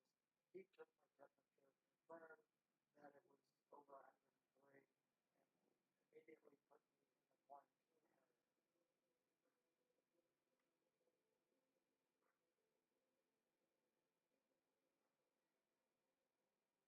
It was past midnight in California. So a line of military personnel, and they keep saying, "Welcome home, welcome home." The Diamond Princess demonstrated this is a highly transmissible virus. It almost certainly has to be spreading by aerosol route, and it really looks as if people without symptoms are capable of spreading the virus. That really hit us in terms of understanding how difficult this would be to control. I had a conversation with my family this morning, and I told my children that while I didn't think that they were at risk right now, we as a family need to be preparing for significant disruption of our lives. It's not so much a question of if this will happen anymore, but a question of exactly when this will happen and how many people in this country will have severe illness. After that telebriefing, the market tanked and just pandemonium ensues across the administration. The president is in India at this time, but when they catch wind of what she has said on the telebriefing and how much the market has fallen, they go into this overdrive of message control. I think Dr. Messonnier talked about the potential for community transmission, and it's helpful to think about a bad flu year. The White House at this point views the pandemic as a public relations crisis and not as much a public health crisis. It's very important to say that our efforts at containment so far have worked. On February 20th, the Washington Post writes this article that says CDC was overruled on this decision in bringing back the infected Americans. And the president sees this and is just furious. At this point, he is obsessively watching the coronavirus numbers the same way he watches the stock market, as a direct reflection of him. So he calls Alex Azar and says, "Who made the decision to bring these people back? This doubles my numbers overnight." I was called into the Oval Office with Secretary Azar, Dr. Fauci, and Dr. Redfield. It had been reported that the president wanted to sack me.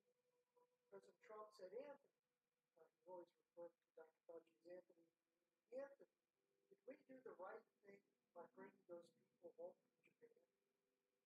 I don't think I had enough time to either break a sweat or pass out because Dr. Fauci said, well, Mr. President, I think it was enough. And the president, without acknowledging me at all, said, yes, it was enough. I think the fact that they didn't know how to handle the situation on a single cruise ship off the coast of Japan, and that people at the top levels of the U.S. government would be arguing about it and contradicting each other, and that the president would threaten to fire multiple people because of one cruise ship, that would foreshadow all of the things that were to come. They can't get that right. How are they going to get the rest of it?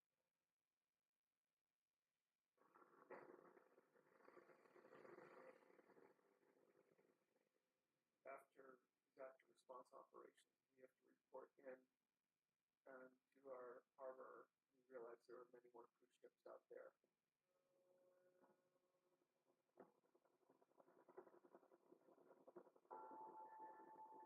And then within 2 days, we were back in San Francisco for the Grand Princess. HCT1, we're headed to the Blue Boat. No way to go. This is a safety announcement. A helicopter operation is about to take place. You should remain inside. We were fortunate that my wife had booked a balcony that we could look outside and saw the helicopters and the test kits. Well, the sample collection continues. You expect test results sometime tomorrow morning. As a reminder, we do not have any confirmed cases of COVID-19 on Grand Princess. This is the Grand Princess. Every 17th patient is infected. There's some syndrome. So we're getting them off the boat. The Grand Princess cruise ship has been moored off the coast of California since Wednesday night. 21 individuals on the Grand Princess tested positive. On the flight to Atlanta, the president was watching Fox News on Air Force One, and he was seeing the case numbers rise. And he knew there was this cruise ship, the Grand Princess, floating off the coast of California.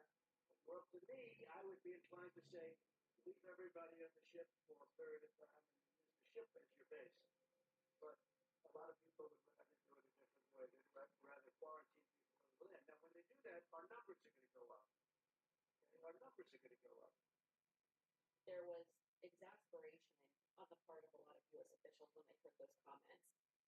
Because cat's out of the bag. The virus is spreading.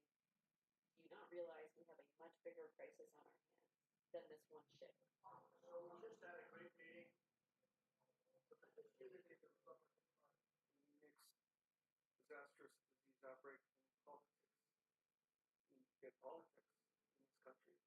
It'll go away. It will go away. Stay calm. You know, cruise ships are not a source for coronavirus. We need a little separation until such time as this goes away. It's going to go away. There's lots of natural social distancing. The ships are large. You know it's going away.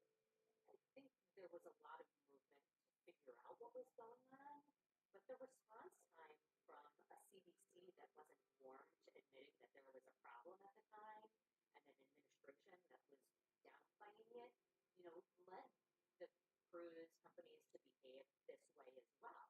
You're doing a great job with it. It will go away. Stay calm. It will go away. We want to protect our shipping industry, our cruise industry, cruise ships. The CDC wanted to issue a no-sale order, which is within the agency's purview.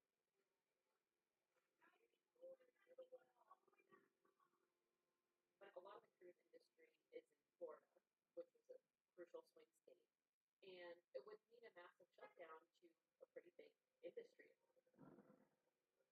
So there was a big fight with the White House over getting this no-sale order out.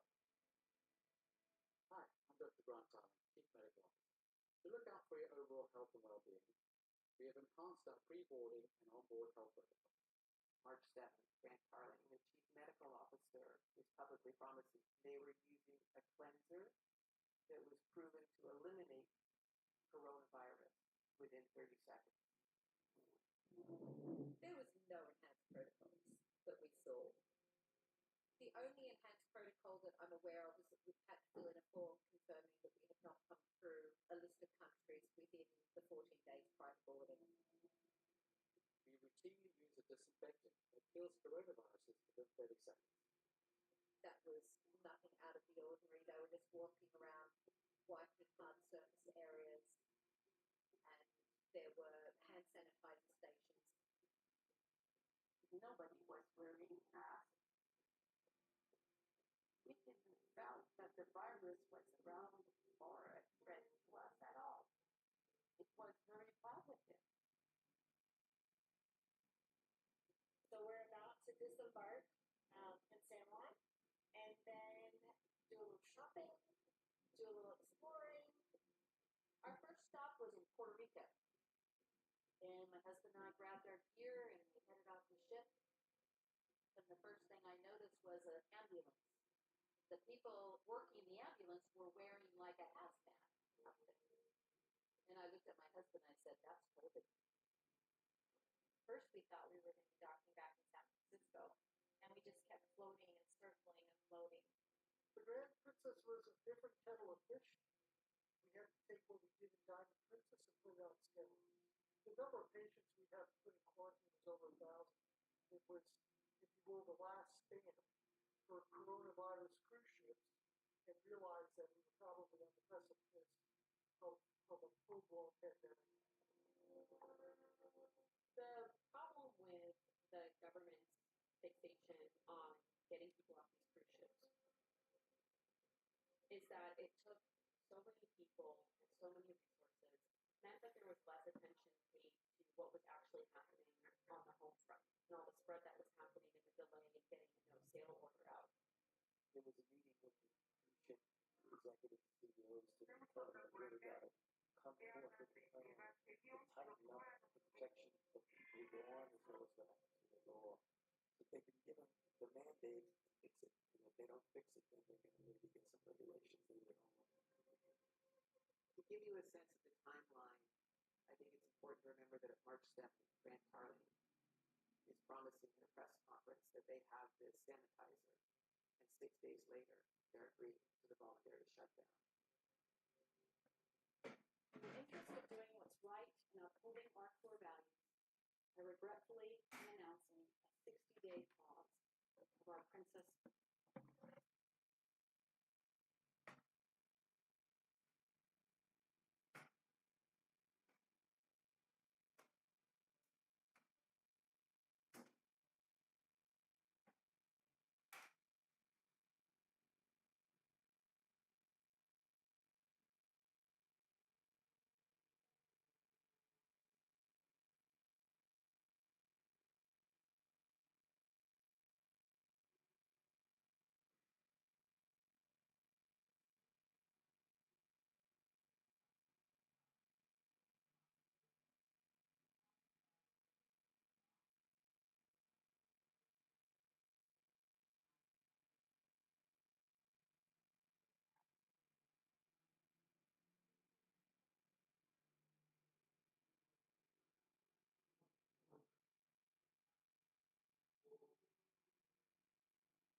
bien, no es que coincidimos.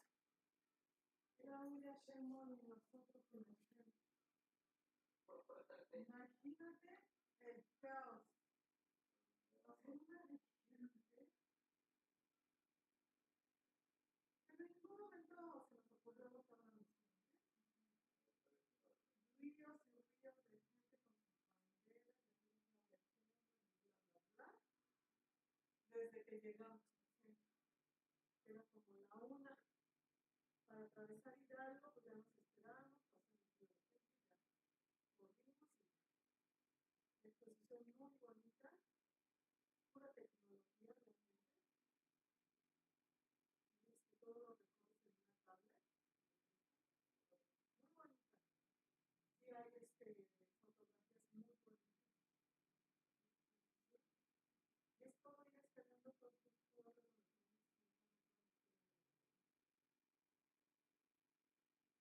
Muy padre, muy padre. Y luego para ir a comer tienes que ir a la paella, pero para ir a la paella tienes que ir por 5 tomates de soja. No había manera de entrar, porque no tenían las 4, no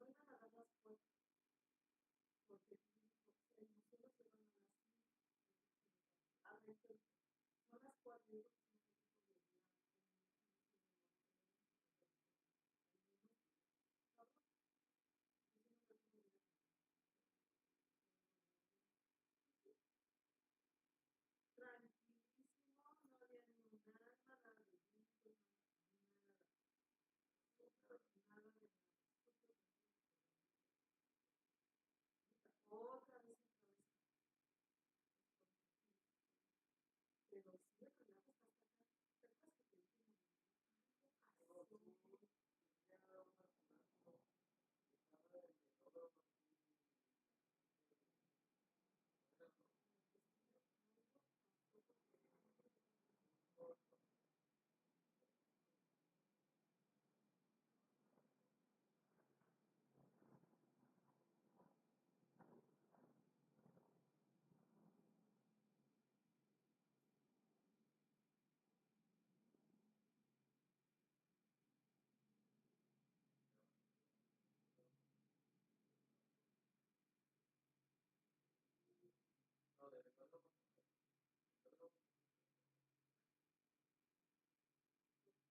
nada de gritos, nada, súper, nada de nada, súper otra vez atravesar, pero sí el relajo está hasta acá.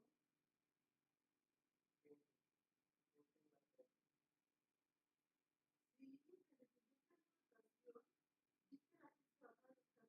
Y empezaba a caminar sobre la acera que siempre estaba vacía hacia acá. Esa acera que nosotros caminamos en un puesto, toda la que se bajaba el camino iba caminando por la acera como para llegar a la fruta. Algo de la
sé desde dónde vengan, no sé desde dónde vengan, pero están pasando por el camino de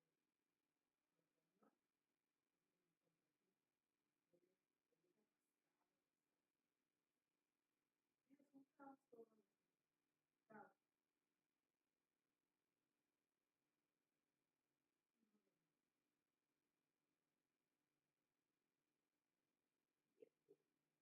Me habló Rodrigo. ¿Qué quieres? Que necesitamos mañana porque tengo arriba de pedir.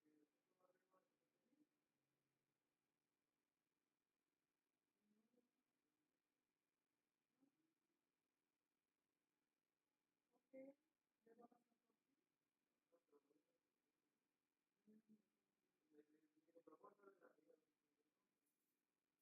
Mi propuesta de la vida. No, no, no, no. Más de 20.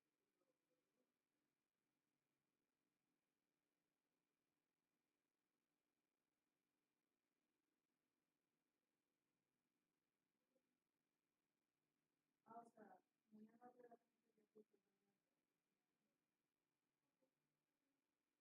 Sí, mañana me lo paso. De hecho, la hice ahorita por eso decirlo, porque luego me llegan a hablar de no lo vamos a hacer, prácticamente por es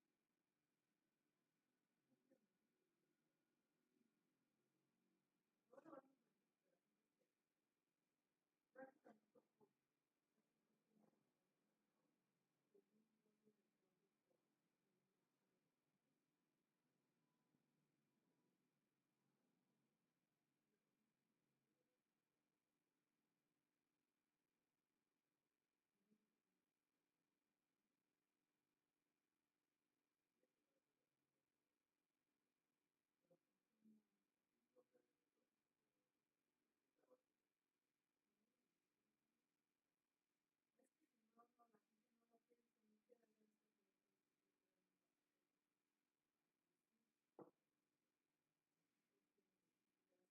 Mis hijos no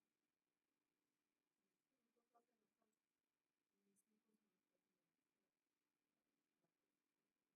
oye, entonces, ¿qué haces? Ah, pues yo vendo, mana. Ah, pues yo vendo, mana, yo vengo a vender. Pendejo, yo ya les vendo, dije, no hicieron, ¿verdad? No, porque ese huevo no quiere hacerlo, dice que no le gusta trabajar en Albercón. Yo le llamé de Albercón, el otro día una señora vino buscando créditos en el Albercón, y pues no había porque a ese no le da la gana, y pendejo, no quiere hacerlo. Bien enojada, y me quiere hacer la bronca, pero yo quiero pero sí se están reformando. Ah, porque estaba otra clienta, como que es nueva. Dice, no, pues si la señora jamás está bien, no está haciendo su servicio.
Desde el año pasado, como 12 meses. Pero el año antepasado no, zozobra. Que bueno, a veces como yo sí tengo otro trabajo, estaba descansada.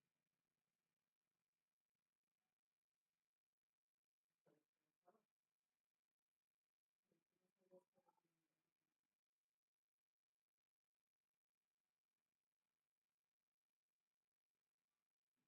Había como que se la quitaron de tal manera y el próximo ya se volvió directo. Cada que pasaba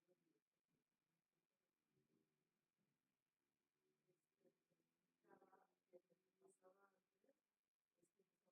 y los oficiales que no alcanzaban fuera, ¿no? Entonces, tanto online como en el oeste, la zona rural. Pero que ahora lo que hacen es que si tienen 50,000 estudiantes, o sea, 1,000 estudiantes, los dividen en su número de asesores. Entonces, puede ser que se toquen 20 o puede ser que se toquen 50. Porque las solicitudes que tengan, todas las aceptan y los dividen. Aunque no es un programa, es un programa, una institución. Es parte de la SEP, es un programa.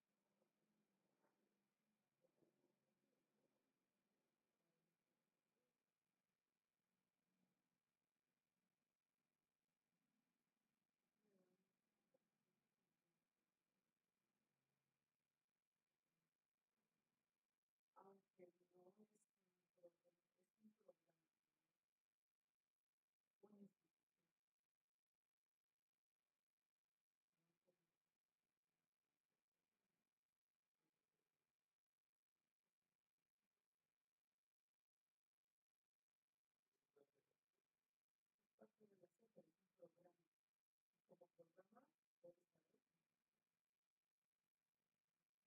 No creo que desaparezca. Yo creo que desaparezca, no creo que crean nuevas. Es por su mercado.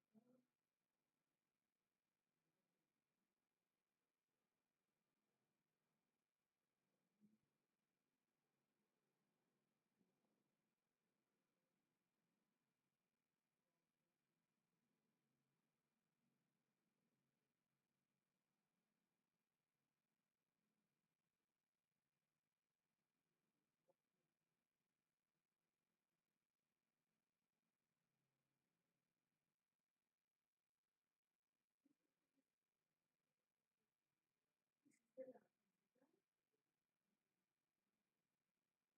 ¿Cómo que?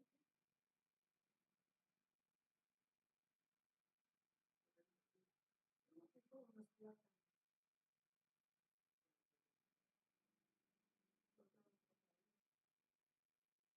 Porque no nos pasa nada. Mi hijo se saca. Ya que ya te va a acabar. Sí, pues no son malas, no puedes comprar, arreglarte tus movimientos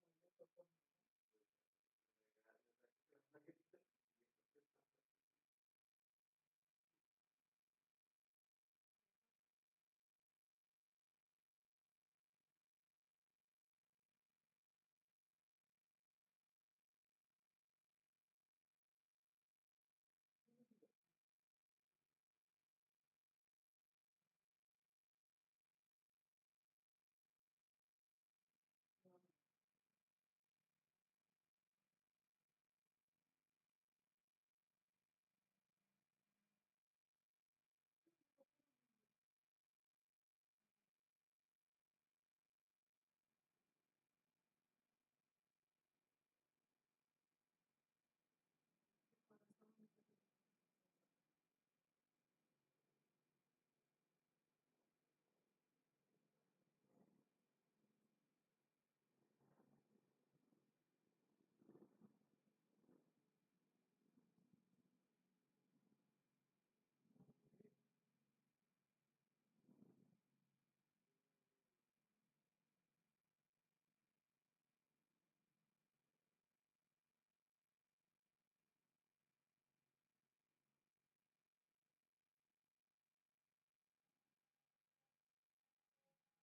el pan.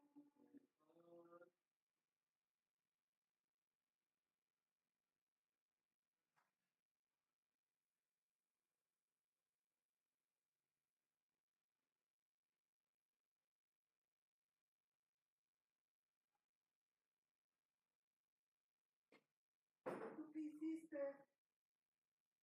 ¿Le platicaste a Rodrigo que vino a necesitar? Sí, me dijo, no, pues hablar un rato con el Rodrigo, con el Carlos, vamos a correr esa cosa, pero tarde.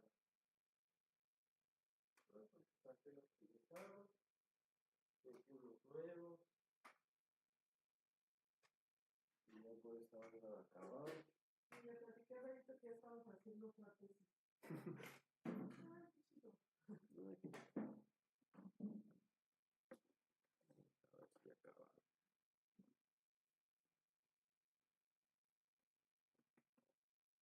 Hice de comer.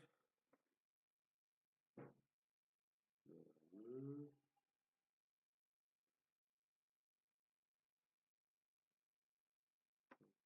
Un cafecito. Hice un cafecito. Oye, allá viene el pan la leche. ¿Quieres que compre una rebanada? ¿Quieres? Siempre me dices si quieres. Pues si quieres. ¿Tú quieres? ¿Me la compras? Voy a comer. Obviamente te da lo Luis. Ay, qué padre que estoy haciendo mi clase en la mañana, ¿no? Porque tengo el día libre, ya no ando tan angustiado. Es que si te estresas muchas cosas. Ahí viene, mira, ya está aquí. Voy a ordenar aquí. Sí.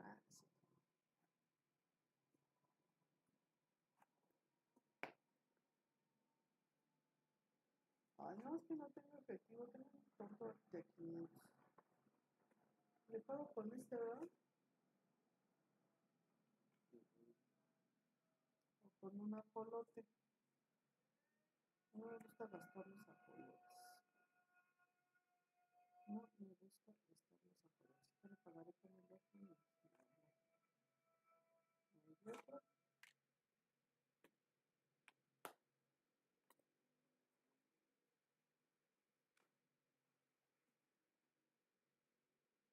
A ver si se me cambia.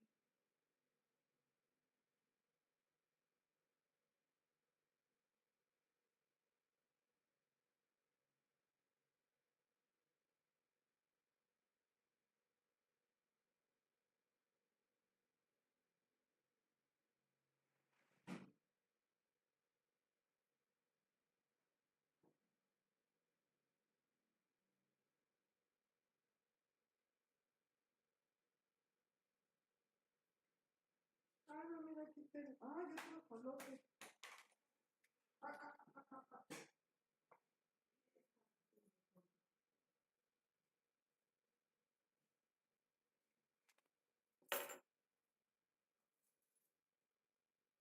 Tengo. Ahí tienes dinerito. Sí, como 20 pesos, vamos a dar un poquito y te lo devuelvo.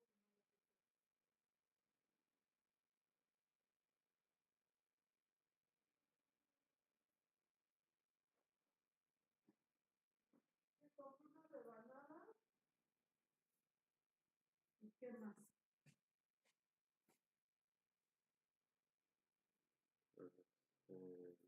Acabo de llevar mi coche.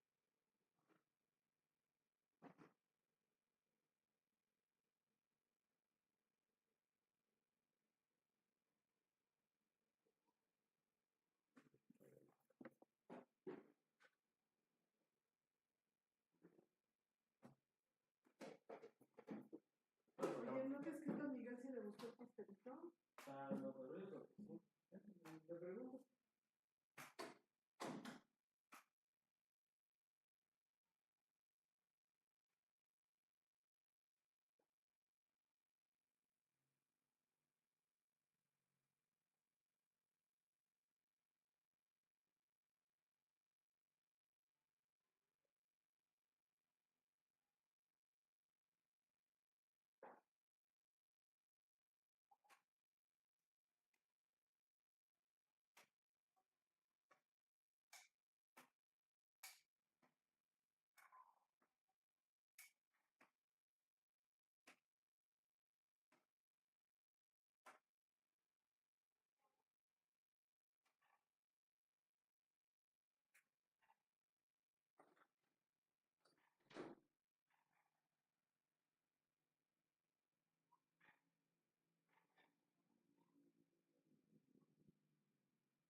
calor.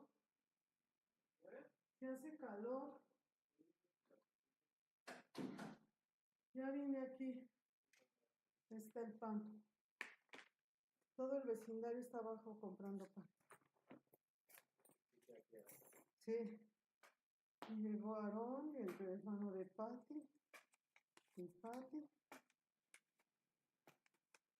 ¿Escuché qué? ¿Hablaste con ellos? Sí. Sí, sí, lo saludé. Dice Aarón, ya le cobraste mi pan. No, no le agarro, ya está pagado. No, dice Patty. Es que vamos a cenar en frijoladas. Mucha engordadera. Y ayer comió pan. Y Aarón. Nada más, sí, cierto. Sí. Ay, pero sí hace calor. No sé si abrí la ventana. ¿Ya no hay ceniza o sí? ¿Qué han dicho las noticias? No,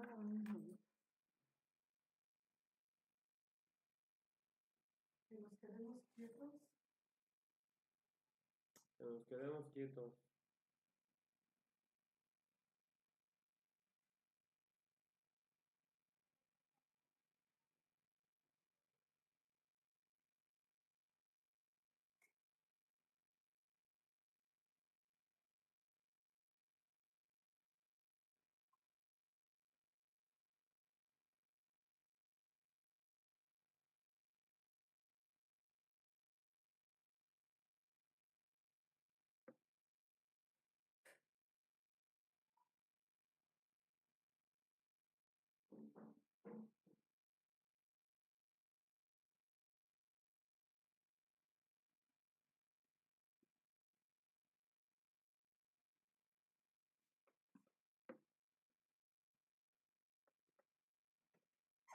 Voy a ir al Costco a ver si consigo ese ventiladorcito, ¿no? ¿Cuál? Tenemos uno de torre. Uno que están vendiendo en el Costco barato y que dice que es súper potente, silencioso y no sé cuántas ventajas tiene, ¿no? Porque tengo el de